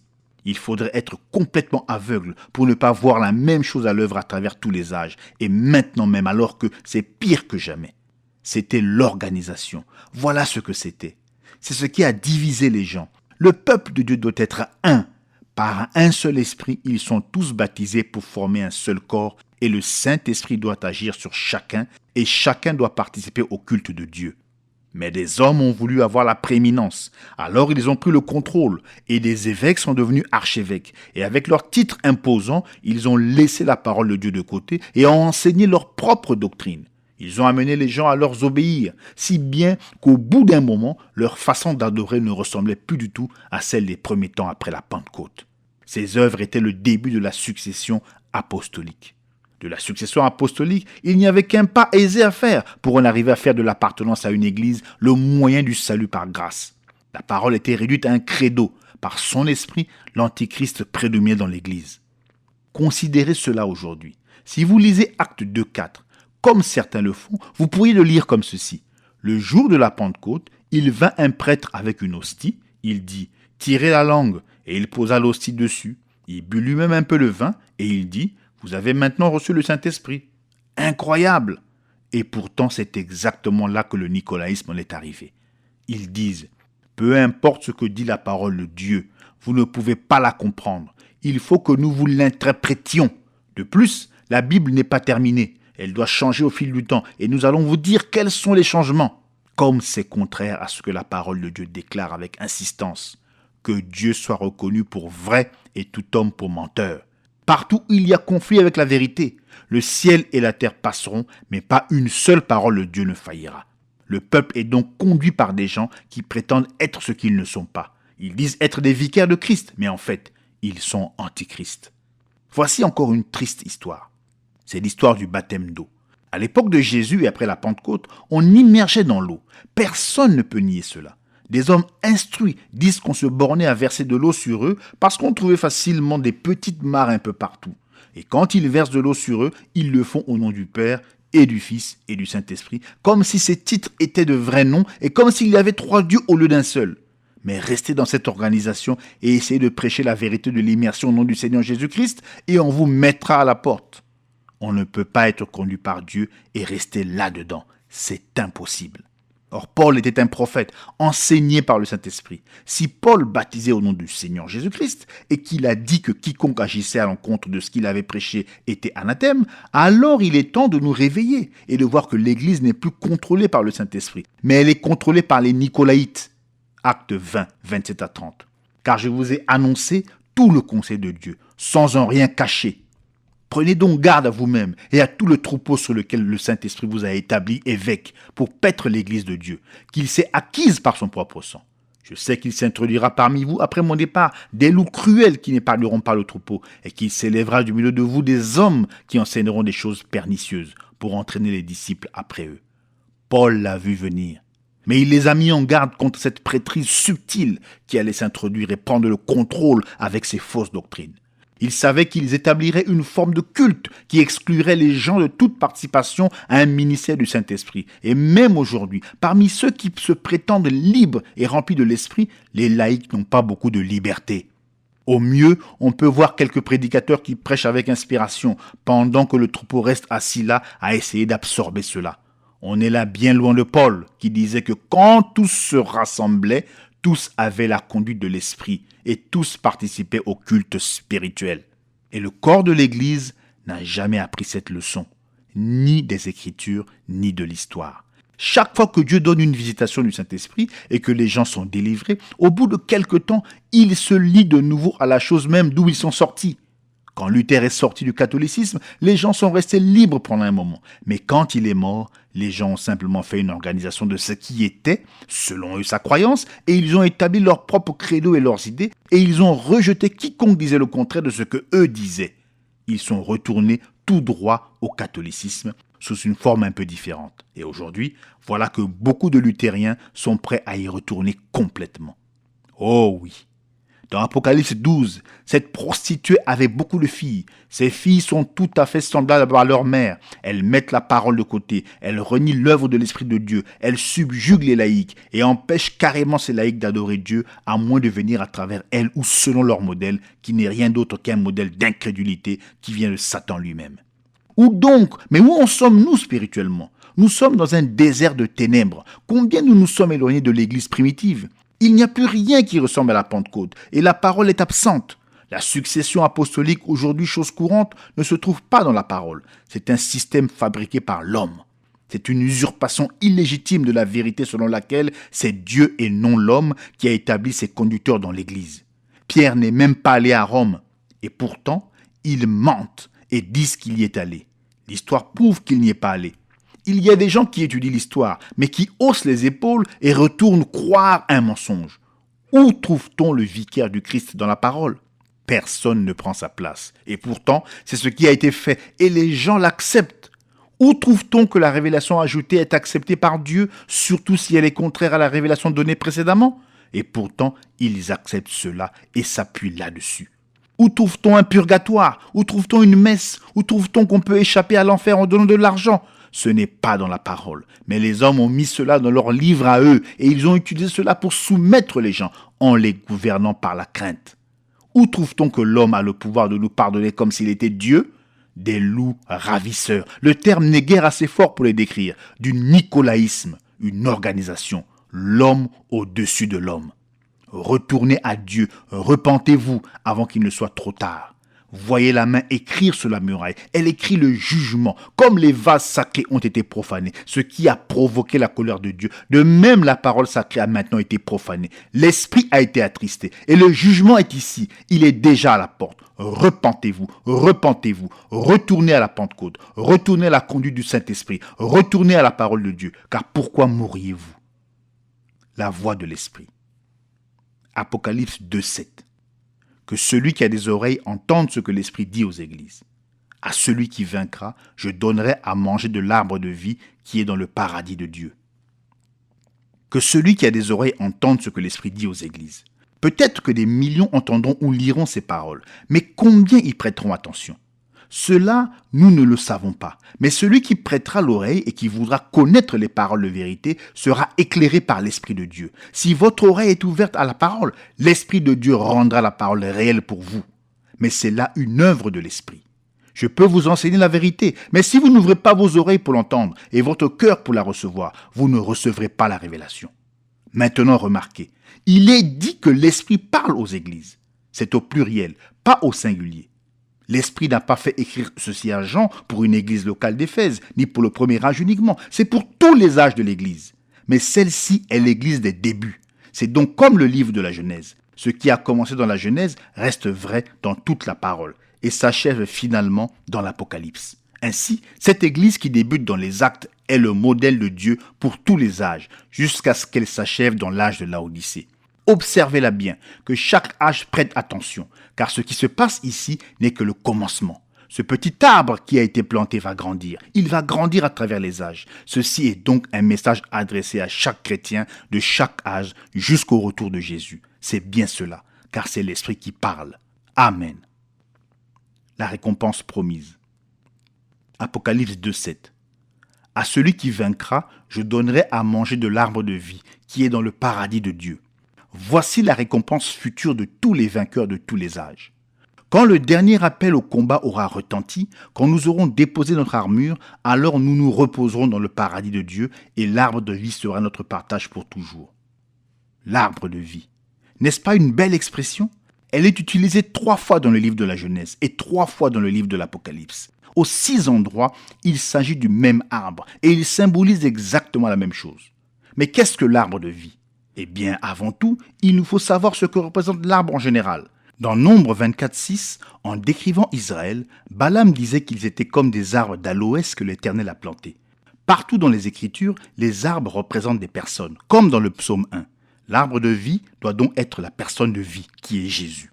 Or, dans le jardin d'Éden, il y avait 2 arbres au milieu du jardin. L'un était l'arbre de vie et l'autre était l'arbre de la connaissance du bien et du mal. L'homme vivrait par l'arbre de vie, mais il ne devait pas toucher à l'autre arbre, sous peine de mourir. Mais l'homme a quand même pris de l'autre arbre, et à ce moment-là, la mort est entrée en lui par le péché, et il était dorénavant séparé de Dieu. Or cet arbre, là-bas en Éden, cet arbre qui était la source de la vie, c'était Jésus. Dans Jean, chapitre 6 à 8, Jésus se présente lui-même comme la source de la vie éternelle. Il s'est appelé le pain du ciel. Il a parlé de se donner lui-même, et il a dit que si un homme mangeait de lui, il ne mourrait jamais. Il a proclamé qu'il connaissait Abraham et qu'avant Abraham, il était. Il a prophétisé qu'il leur donnerait lui-même de l'eau vive et que si un homme en buvait, il n'aurait plus jamais soif, mais qu'il vivrait éternellement. Il s'est montré comme le grand je suis. Il est le pain de vie, la source de vie, l'éternel, l'arbre de vie. Il était là-bas en Éden, au milieu du jardin, tout comme il sera au milieu du paradis de Dieu. Certains pensent que les 2 arbres du jardin n'étaient que 2 arbres semblables aux autres arbres que Dieu avait placés dans le jardin. Mais ceux qui étudient attentivement la Bible savent qu'il n'en est pas ainsi. Quand Jean-Baptiste a crié que la cognée était mise à la racine de tous les arbres, il ne parlait pas simplement des arbres naturels, mais des principes spirituels. Or, dans 1 Jean 5,11, il est dit « Et voici ce témoignage, c'est que Dieu nous a donné la vie éternelle et que cette vie est dans son Fils. » Jésus a dit dans Jean 5,40 « Et vous ne voulez pas venir à moi pour avoir la vie. » Ainsi, le témoignage, la parole de Dieu, dit en termes tout à fait clairs que la vie éternelle, est dans le Fils. Elle n'est nulle part ailleurs. 1 Jean 5,12. Celui qui a le Fils a la vie. Celui qui n'a pas le Fils de Dieu n'a pas la vie. Or, puisque ce témoignage ne peut pas changer, qu'on ne peut rien en retrancher ni rien y ajouter, le fait demeure donc que la vie est dans le Fils. Par conséquent, l'arbre du jardin, c'est forcément Jésus. Bien. Si l'arbre de vie est une personne, l'arbre de la connaissance du bien et du mal est aussi une personne. Il ne peut pas en être autrement. Ainsi, le juste et le malin se trouvaient là, côte à côte, au milieu du jardin d'Éden. Ézéchiel 28:13, alinéa A. Toi, Satan, tu étais en Éden, le jardin de Dieu. C'est ici que nous recevons la vraie révélation de la semence du serpent. Voici ce qui s'est réellement passé dans le jardin d'Éden. La parole dit qu'Ève a été séduite par le serpent. Elle a été séduite au plein sens du terme par le serpent. Dans Genèse 3:1, il est dit « Le serpent était le plus rusé de tous les animaux des champs que l'Éternel Dieu avait fait. Cet animal était si proche de l'être humain, tout en étant un pur animal, qu'il pouvait raisonner et parler. C'était un animal vertical, et il était entre le chimpanzé et l'homme, mais plus proche de l'homme. Il était si proche de l'être humain que sa semence pouvait se croiser et s'est croisée avec celle de la femme, ce qui l'a fait concevoir. Quand ceci s'est produit, Dieu a maudit le serpent. Il a changé chaque os du corps du serpent pour l'obliger à ramper comme un reptile. La science peut essayer tant qu'elle voudra, elle ne trouvera pas le chaînon manquant. Dieu a vu à cela. Comme l'homme est intelligent, il voit qu'il y a un lien entre l'homme et l'animal, et il essaie de l'expliquer par l'évolution. Il n'y a pas d'évolution, mais il est vrai que l'homme et l'animal se sont croisés. C'est là un des mystères de Dieu qui était resté caché, mais le voici révélé. C'est arrivé là-bas, au milieu de l'Éden, quand Ève s'est détournée de la vie pour accepter la mort. Remarquez ce que Dieu leur a dit dans le jardin. Genèse 3,15.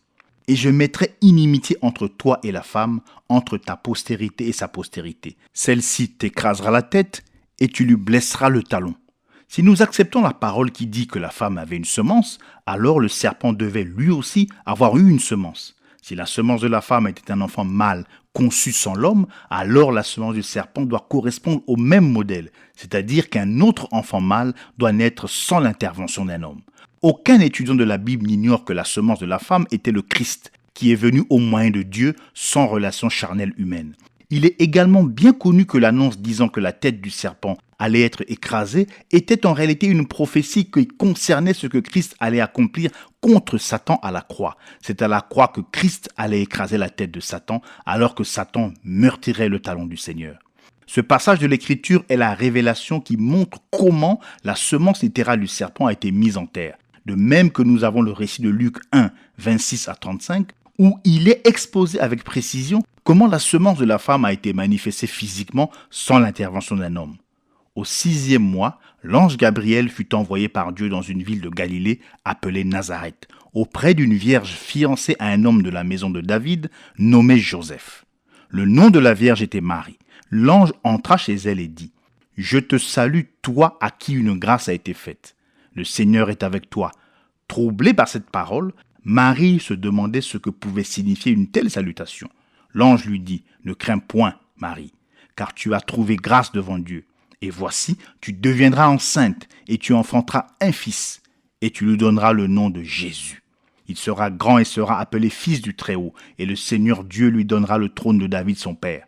Il régnera sur la maison de Jacob éternellement, et son règne n'aura point de fin. » Marie dit à l'ange : « Comment cela se fera-t-il, puisque je ne connais point d'homme ? » L'ange lui répondit : « Le Saint-Esprit viendra sur toi, et la puissance du Très-Haut te couvrira de son ombre.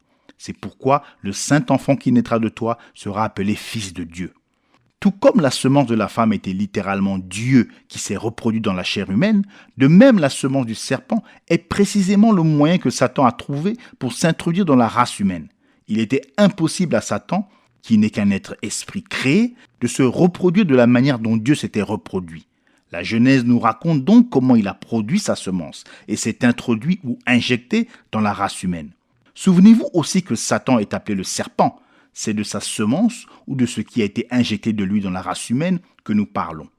Avant même qu'Adam ait une connaissance charnelle d'Ève, le serpent l'avait précédé. Et c'est Caïn qui est né de cette relation. Caïn était né du, conçu par le malin. 1 Jean 3,12. Le Saint-Esprit dans Jean ne pourrait pas appeler Adam le malin. Ce qu'il serait s'il avait été le père de Caïn, à un endroit, et à un autre endroit appelé Adam le fils de Dieu, ce qu'il était par création. Luc 3,38. Caïn avait le caractère de son père, un agent de mort, un meurtrier. Son attitude de défi devant Dieu quand il s'est trouvé devant le Tout-Puissant dans Genèse 4, 5, 9, 13 et 14 montre qu'il avait des caractéristiques absolument inhumaines et elles semblent même dépasser tout ce qui ressort des récits que l'Écriture nous donne des confrontations entre Satan et Dieu. Mais il ne porta pas un regard favorable sur Caïn et sur son offrande. Caïn fut très irrité et son visage fut abattu. L'Éternel dit à Caïn : « Où est ton frère Abel ?» Il répondit : « Je ne sais pas. Suis-je le gardien de mon frère ?» Caïn dit à l'Éternel : « Mon châtiment est trop grand pour être supporté. Voici, tu me chasses aujourd'hui de cette terre. Je serai caché loin de ta face. Je serai errant et vagabond sur la terre. Et quiconque me trouvera me tuera. » Remarquez la façon exacte dont Dieu expose le récit de la naissance de Caïn, d'Abel et de Seth. Genèse 4, 1. Adam connut Ève sa femme. Elle conçut et enfanta Caïn. Et elle dit : « J'ai formé un homme avec l'aide de l'Éternel. » Elle enfanta encore son frère Abel. Genèse 4, 25. Adam connut encore sa femme. Elle enfanta un fils et l'appela du nom de Seth. Il y a 3 fils nés de 2 actes de connaissance charnelle accomplis par Adam. Comme la Bible est la parole de Dieu exacte et parfaite, ceci n'est pas une erreur, mais plutôt un récit destiné à nous éclairer. Puisque 3 fils sont nés de 2 actes d'Adam, nous savons avec certitude que l'un de ces 3 n'était pas le fils d'Adam. Dieu donne le récit exactement de cette manière pour nous montrer quelque chose. La vérité de cela, c'est qu'Ève avait dans son sein 2 fils, des jumeaux, de 2 fécondations distinctes. Elle portait des jumeaux. La conception de Caïn ayant eu lieu un peu avant celle d'Abel. Vous voyez, de nouveau ces jumeaux, un type parfait comme toujours. Pour ceux qui pensent que ce n'est pas possible, sachez que les dossiers médicaux sont remplis de cas de femmes qui ont porté des jumeaux issus d'ovules distincts et d'insémination séparées. La fécondation de chaque ovule ayant eu lieu à des jours d'intervalle. De plus, certains des dossiers montrent que les jumeaux avaient des pères différents. Récemment, le monde entier a entendu parler d'une mère norvégienne qui avait intenté un procès à son mari pour obtenir une pension pour elle-même et pour ses 2 jumeaux, dont l'un était blanc et l'autre noir. Elle a admis avoir eu un amant noir. Les 2 enfants avaient été conçus à 3 semaines d'intervalle. À Beaumont, au Texas, en 1963, les dossiers nous fournissent encore un exemple de naissance multiple dont les fécondations avaient eu lieu à plusieurs jours d'intervalle, si bien que la mère avait failli mourir avec l'un des enfants lors de l'accouchement. Mais pourquoi fallait-il qu'il en soit ainsi? Pourquoi la semence du serpent devait-elle venir de cette façon? L'homme avait été créé pour Dieu. L'homme devait être le temple de Dieu, le lieu du repos de Dieu. Le Saint-Esprit était l'homme, le temple. Actes 7, 46 à 51. David trouva grâce devant Dieu et demanda d'élever une demeure pour le Dieu de Jacob. Et ce fut Salomon qui lui bâtit une maison. Mais le Très-Haut n'habite pas dans ce qui est fait de main d'homme, comme dit le prophète. Le ciel est mon trône et la terre mon marchepied. Quelle maison me bâtirez-vous, dit le Seigneur, ou quel sera le lieu de mon repos? N'est-ce pas ma main qui a fait toutes ces choses? Homme au cou raide, incirconcis de cœur et d'oreille, vous vous opposez toujours au Saint-Esprit. Ce que vos pères ont été, vous l'êtes aussi. Satan a toujours su cela. Lui aussi veut habiter dans l'homme, comme Dieu le fait. Mais Dieu s'est réservé ce droit pour lui-même. Satan ne peut pas faire cela. Dieu seul est apparu dans une chair humaine. Satan ne pouvait pas et ne peut pas faire cela. Il n'a pas le pouvoir de créer. La seule façon pour Satan d'accomplir ce qu'il voulait faire était d'entrer dans le serpent en Éden, tout comme il est entré dans les pourceaux à Gadara par le moyen de mauvais esprits. Dieu n'entre pas dans les animaux, mais Satan peut le faire, et il le fait pour arriver à ses fins. Il ne pouvait pas avoir un enfant d'Ève directement, comme Dieu l'a fait avec Marie. Il est donc entré dans le serpent. Puis, il a séduit Ève. Il l'a séduite, et à travers elle, Satan a eu indirectement un enfant. Caïn avait toutes les caractéristiques spirituelles de Satan et toutes les caractéristiques animales, sensuelles, charnelles du serpent. Rien d'étonnant à ce que le Saint-Esprit ait dit que Caïn était du malin. Il l'était effectivement. Je voudrais maintenant examiner certaines preuves que nous avons de l'affinité évidente qui existe entre l'homme et l'animal. C'est un fait physique. Savez-vous qu'on peut prendre les cellules embryonnaires d'un fœtus avant sa naissance et les injecter dans un être humain? À ce moment-là, les cellules de la thyroïde se dirigeront tout droit vers la thyroïde humaine. Les cellules rénales iront droit vers les reins humains. Vous rendez-vous compte combien c'est extraordinaire? Il y a une intelligence qui conduit ces cellules animales exactement au bon endroit. Cette intelligence accepte ces cellules et les met exactement au bon endroit. Il y a une affinité entre l'animal et l'homme. Ils ne peuvent pas se croiser et se reproduire. On a essayé de le faire, mais dans le jardin d'Éden, le croisement a bien eu lieu. Et l'affinité chimique qui subsiste encore aujourd'hui en est la preuve. C'est qu'en Éden, le serpent était un être vertical. Il était proche de l'homme. Il était presque un homme. Satan a profité des caractéristiques physiques du serpent afin de l'utiliser pour séduire Ève. Ensuite, Dieu a détruit cette forme de serpent. Aucune autre bête ne peut se croiser avec l'homme, mais l'affinité est présente. Arrivé là où nous en sommes, je voudrais fixer votre attention sur ce sujet pour que vous puissiez voir pourquoi il nous était nécessaire d'aborder la doctrine de la semence du serpent comme je l'ai fait. Nous commençons avec le fait qu'il y avait 2 arbres au milieu du jardin. L'arbre de vie était Jésus. L'autre arbre est incontestablement Satan à cause de ce qui est issu du fruit de cet arbre. Nous savons donc maintenant que chacun de ces 2 arbres avait un rapport avec l'homme, sans quoi il n'aurait jamais été placé là. Ils devaient avoir un rôle à jouer dans le plan et le dessein souverain de Dieu, dans leur rapport avec l'humanité et avec lui-même. Sinon, nous ne pourrions jamais affirmer que Dieu est omniscient. Jusqu'ici, tout ceci est vrai, n'est-ce pas? Or, la parole affirme très clairement que dès avant la fondation du monde, le dessein de Dieu était de partager sa vie éternelle avec l'homme. Éphésiens 1, 4 à 11. En lui, Dieu nous a élus avant la fondation du monde, pour que nous soyons saints et irrépréhensibles devant lui, nous ayant prédestinés dans son amour à être ses enfants d'adoption par Jésus-Christ, selon le bon plaisir de sa volonté, à la louange de la gloire de sa grâce qu'il nous a accordée en son bien-aimé. En lui, nous avons la rédemption par son sang, la rémission des péchés selon la richesse de sa grâce, que Dieu a répandu abondamment sur nous par toute espèce de sagesse et d'intelligence, nous faisant connaître le mystère de sa volonté selon le bienveillant dessein qu'il avait formé en lui-même, pour le mettre à exécution lorsque les temps seraient accomplis de réunir toutes choses en Christ, celles qui sont dans les cieux et celles qui sont sur la terre. En lui, nous sommes aussi devenus héritiers, ayant été prédestinés suivant la résolution de celui qui opère toutes choses d'après le conseil de sa volonté. Apocalypse 13, 8. Et tous les habitants de la terre l'adoreront, Satan, ceux dont le nom n'a pas été écrit dans le livre de vie de l'agneau qui a été immolé dès la fondation du monde.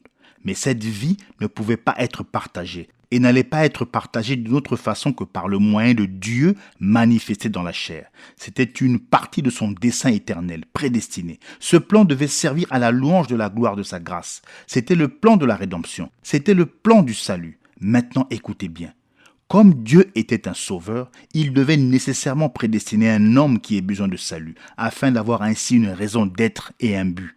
C'est tout à fait exact, et il y a de nombreux passages de l'Écriture qui le démontrent, comme le verset très significatif de Romains 11, 36. C'est de lui, par lui et pour lui que sont toutes choses. À lui la gloire dans tous les siècles. Amen. L'homme ne pouvait pas venir directement prendre de l'arbre de vie qui était au milieu du jardin. La vie éternelle de cet arbre devait d'abord devenir chair. Mais avant que Dieu puisse relever et sauver un pécheur, il fallait qu'il ait un pécheur à relever et à sauver. Il fallait que l'homme tombe. La chute, dont Satan allait être la cause, devait être provoquée au moyen de la chair. Satan, lui aussi, devait venir à travers la chair. Seulement, Satan ne pouvait pas venir à travers la chair humaine pour provoquer la chute, comme Christ allait venir dans la chair humaine pour établir ceux qui seraient tombés. Mais il y avait un animal, le serpent, qui était tellement proche de l'homme que Satan pouvait atteindre cet animal et à travers cet animal atteindre la chair humaine pour provoquer la chute. Il allait ainsi s'injecter dans la race humaine comme Jésus allait un jour venir s'injecter dans la race humaine, dans les corps humains, au point même qu'à la résurrection, nous aurons des corps semblables à son corps glorifié. Ainsi, ce que Dieu a accompli ici dans le jardin, c'était son plan qu'il avait prédestiné. Et une fois que Satan avait exécuté ce qui était nécessaire pour l'accomplissement du dessein de Dieu, l'homme n'avait plus accès à l'arbre de vie dans le jardin. Non, assurément, ce n'était pas le moment. Mais un animal, la chute n'avait-elle pas été provoquée par un animal? Qu'une vie animale soit donc offerte, a été pris. Son sang a été versé. Et ensuite, Dieu était de nouveau en communion avec l'homme. Ensuite, un jour devait venir où Dieu apparaîtrait dans la chair et au moyen de son humiliation, il rétablirait l'homme déchu et le rendrait participant de cette vie éternelle. Une fois que vous voyez ceci, vous comprenez la semence du serpent et vous savez que ce n'est pas une pomme qu'Ève a mangée. Non. Il s'agissait de la dégradation de l'humanité par un croisement de semences. Or, je sais qu'en donnant la réponse à une question, une autre question peut se poser. Aussi, les gens me demandent-ils, si Ève est tombée de cette façon, qu'a fait Adam, puisque Dieu rejette la responsabilité sur Adam? C'est simple. La parole de Dieu est établie à toujours dans les cieux. Avant que la moindre particule de poussière d'étoile soit formée, cette parole, la loi de Dieu, existait, exactement telle qu'elle est écrite dans nos Bibles. Or, la parole nous enseigne que si une femme quitte son mari et qu'elle va avec un autre homme, elle est une femme adultère. Elle n'est plus mariée et le mari ne doit pas la reprendre. Cette parole était tout aussi vraie en Éden qu'elle l'était quand Moïse l'a écrite dans la loi. La parole ne peut pas changer. Adam a repris Ève. Il savait exactement ce qu'il faisait, mais il l'a fait quand même. Elle était une partie de lui et il était prêt à endosser sur lui sa responsabilité à elle. Il ne voulait pas la laisser tomber. Alors, Ève a conçu de lui. Il savait qu'elle concevrait. Il savait exactement ce qui allait arriver à la race humaine. Et il a livré la race humaine au péché pour avoir Ève parce qu'il l'aimait. Ainsi, ses deux fils sont nés. Des fils qui allaient être les pères de la race humaine déjà polluée. Et que dit le récit à leur sujet? Lisez le récit Jude 14. Enoch, le 7e depuis Adam, a prophétisé. Genèse 5 est le chapitre de la généalogie d'Enoch. Voici comment il expose cette généalogie. 1. Adam, 2. Seth, 3. Enoch, 4. Kénan, 5. Mahalaël, 6. Jéred, 7. Enoch. Remarquez qu'il n'est pas fait mention de Caïn.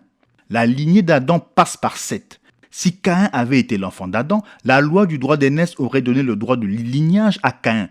Notez bien aussi que dans Genèse 5.3, il est dit qu'Adam, âgé de 130 ans, engendra un fils à sa ressemblance, selon son image, et il lui donna le nom de Seth.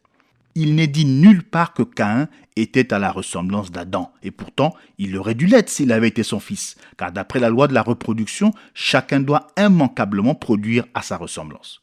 Nous devons également porter attention au fait que les deux généalogies de la Genèse de Luc, Caïn est omis. Si Caïn avait été le fils d'Adam, il serait dit de lui quelque part « Caïn, fils d'Adam, fils de Dieu ». La Bible ne dit pas cela, car elle ne peut pas le dire. Bien sûr, depuis longtemps, les spécialistes de la Bible ont établi deux lignées d'hommes, une lignée sainte par Seth et une lignée impie fondée par Caïn. Et il est étrange, mais vrai, que ces spécialistes ne nous ont jamais dit comment il se fait que Caïn était le genre de personnage qu'il était, alors qu'Abel et Seth étaient de la lignée spirituelle et sainte. En fait, Caïn aurait dû être spirituel, Abel moins spirituel, Seth encore moins, et ainsi de suite, puisque chaque génération successive s'est de plus en plus éloignée de Dieu. Mais au contraire, aucune description n'a jamais présenté un homme aussi méchant que Caïn, car celui-ci s'oppose violemment à Dieu et à la parole. Sachez bien ceci, l'Écriture ne joue pas avec les mots. Tout ce qui se trouve dans le récit s'y trouve pour que les yeux ouïns le voient. C'est là dans un but. Dans cette parole, il est dit, dans Genèse 3:20, Adam donna à sa femme le nom d'Ève, car elle a été la mère de tous les vivants. Mais aucun passage de l'Écriture ne dit qu'Adam est le père de tous les vivants. S'il ne faut pas voir cette implication dans Genèse 3:20, alors pourquoi serait-il mentionné qu'Ève est la mère de tous, alors que pas un mot n'est dit d'Adam? Le fait est que si Ève est bien la mère de tous les vivants, Adam n'est pas le père de tous les vivants. Dans Genèse 4:1, Ève a dit « J'ai formé un homme avec l'aide de l'Éternel ». Elle n'attribue pas à Adam la paternité de Caïn, mais dans Genèse 4:25, elle dit « Car Dieu m'a assigné une autre semence au lieu d'Abel, car Caïn l'a tué ». Elle ne dit pas que Dieu lui a donné une autre semence, ce qui aurait été Christ, car c'est lui qui est donné. Ce fils Seth a été assigné à la place d'Abel. Elle reconnaît son fils qui est venu d'Adam. Elle ne reconnaît pas alors Caïn, car il est venu du serpent. Quand elle dit une autre semence à la place d'Abel, elle dit que Caïn était différent d'Abel, car s'ils avaient été du même père, elle aurait dû dire « il m'a été donné plus de semences ». Je ne crois pas tout ce que je lis, mais il est quand même curieux de voir que le numéro de Life du 1er mars 1963 rapporte que des psychiatres disent exactement la même chose que ce que nous sommes en train de discuter. Je sais que tous les psychiatres ne sont pas d'accord entre eux, mais voici le point de vue avancé. La peur des serpents ne vient pas d'une répulsion consciente, mais d'une répulsion inconsciente. Si c'était une peur naturelle, les gens resteraient également fascinés devant la cage du gorille ou celle du lion. Ce sont les pensées de leurs inconscients qui les font rester figés devant les serpents. Cet attrait des serpents a un côté sexuel inconscient. On constate que cela a été le cas à toutes les époques, en voyant que les gens en font l'expérience génération après génération. Les serpents ont toujours été et seront toujours à la fois repoussants et attirants. Le serpent a toujours représenté ce qui est bon et mauvais à la fois. Il a été un symbole phallique à toutes les époques. Tout comme il est décrit dans le jardin d'Éden, nous voyons que le serpent est la personnification de la passion du mal. C'est un fait quasi universel parmi les différentes tribus primitives que de voir le serpent associé au sexe et souvent adoré en relation avec ce dernier. Les études de sexologie le démontrent dans bien des cas. Or, j'aimerais savoir où ces gens ont pris cela, puisqu'ils ne sont pas instruits et qu'ils n'ont jamais lu la Bible. Pourtant, tout comme l'histoire du déluge est connue dans le monde entier, de même cette vérité de la chute de l'homme est connue. Ils ont su ce qui s'est passé là-bas en Éden. Maintenant, quelqu'un me posera cette question. Dieu a-t-il dit à Ève de prendre garde au serpent, de peur que le serpent ne la séduise? Écoutez, Dieu n'avait pas besoin de dire quoi que ce soit de ce qui allait arriver. Comprenez bien le sens de l'histoire. Il a simplement donné la parole. Il a dit de ne pas avoir part à la connaissance. Ayant part à la vie était la parole de Dieu. La mort était tout ce qui n'était pas la parole de Dieu. Elle a permis qu'une seule parole soit changée, et là Satan l'a eue. Dieu aurait pu dire « Ne cueille pas plus de fruits de cet arbre que tu ne peux en manger ». Satan pouvait dire « Écoute, c'est tout à fait vrai ça. Vois-tu, si tu en cueilles trop, ils vont pourrir. Mais voici une manière de conserver le fruit pour que tu puisses quand même en cueillir autant que tu veux. Ainsi, vois-tu, tu pourras faire à la fois ce que tu veux et ce que Dieu veut. » Là, le diable l'aurait eu. Quiconque est coupable envers un seul point de la loi a violé toute la loi. Ne plaisantez pas avec cette parole. C'est exactement ce qui est arrivé dans l'âge d'Éphèse, avant qu'il se termine vers l'an 170 de notre ère. Et qu'est-ce que cet arbre a produit? L'arbre de la connaissance a produit la mort. Caïn a tué son frère Abel. Le méchant a tué le juste. Un modèle était établi. Ce modèle va se perpétuer jusqu'au rétablissement de toutes choses dont ont parlé les prophètes. L'arbre de la connaissance a produit des hommes intelligents, des hommes de renom, mais leurs voies sont les voies de la mort. Le peuple de Dieu est simple, mais doué d'une intelligence spirituelle, tourné vers Dieu et vers la nature, travaillant la terre calmement, recherchant la vérité plutôt que la richesse. La semence du serpent a apporté un commerce formidable, de merveilleuses inventions, mais tout cela apporte la mort. Leurs poudres à canon et leurs bombes atomiques tuent en temps de guerre, et en temps de paix, leurs inventions mécaniques comme l'automobile tuent encore plus de monde en temps de paix que les inventions de guerre n'en détruisent en période de conflit. La mort et la destruction sont le fruit de leurs efforts. Mais ils sont religieux, ils croient en Dieu, ils sont comme leur père le diable et leur ancêtre Caïn. Ces derniers croyaient tous les deux en Dieu. Ils vont à l'église, ils se mêlent au juste comme l'ivraie se mêle au blé. En faisant cela, ils sèment la corruption et produisent une religion nicolaïte. Ils répandent leur poison en faisant tous les efforts possibles pour arriver à détruire la semence de Dieu, tout comme Caïn a tué Abel. La crainte de Dieu n'est pas devant leurs yeux. Mais Dieu ne perd aucun des siens. Il les garde même dans la mort et il a promis de les ressusciter au dernier jour. Conclusion. À celui qui vaincra, je donnerai à manger de l'arbre de vie qui est dans le paradis de Dieu. Quelle pensée merveilleuse! Cet arbre de vie dans le jardin d'Éden, dont on ne pouvait pas s'approcher à cause de la chute d'Adam, est maintenant donné au vainqueur. L'épée flamboyante du chérubin gardien a été rangée. Mais elle n'a pas été rangée avant que sa lame n'ait été ensanglantée du sang de l'agneau. Méditons cette vérité un moment, alors que nous voyons pourquoi l'arbre a été refusé à Adam et à ses descendants, mais est maintenant de nouveau accessible. L'intention de Dieu pour sa création, l'homme, est que ce dernier exprime ses paroles. Dans la Genèse, Adam a reçu la parole, dont il devait vivre. Une vie vécue par la parole correspondrait à la parole exprimée, n'est-ce pas vrai? Mais Adam a-t-il vécu de cette parole? Non, parce qu'il devait vivre de toute parole, et il n'a pas observé toute parole. Ensuite, Moïse apparut. Quel grand et puissant homme il était. Et pourtant, lui non plus n'a pas vécu de toute parole. Et ce prophète, le type du grand prophète à venir, a manqué à l'observance de la parole sous l'effet de la colère. Il y a aussi eu David, le grand roi d'Israël, un homme selon le cœur de Dieu. Il a manqué par l'adultère quand il a été tenté.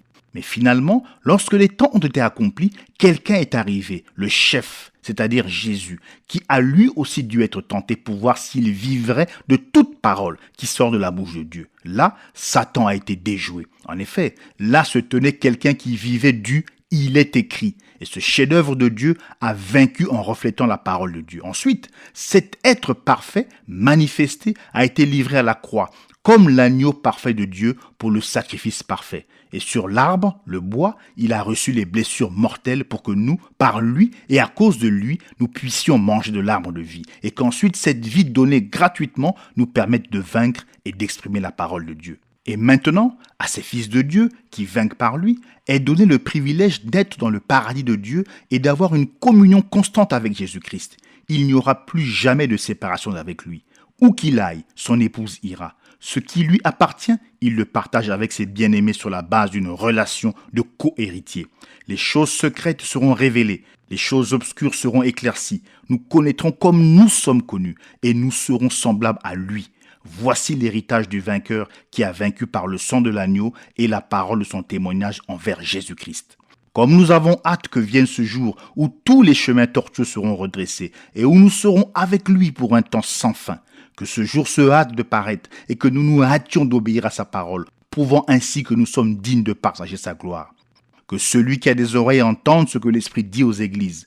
Comme c'est tragique que ce premier âge n'ait pas écouté l'Esprit, au lieu de cela, il a écouté l'homme. Mais remercions Dieu qu'en ce dernier âge, un groupe se lèvera, la véritable épouse de ce dernier jour, et elle écoutera l'Esprit. À cette époque d'obscurité profonde, la lumière reviendra par la pure parole, et nous reviendrons à la puissance de la Pentecôte pour accueillir le Seigneur Jésus-Christ qui revient.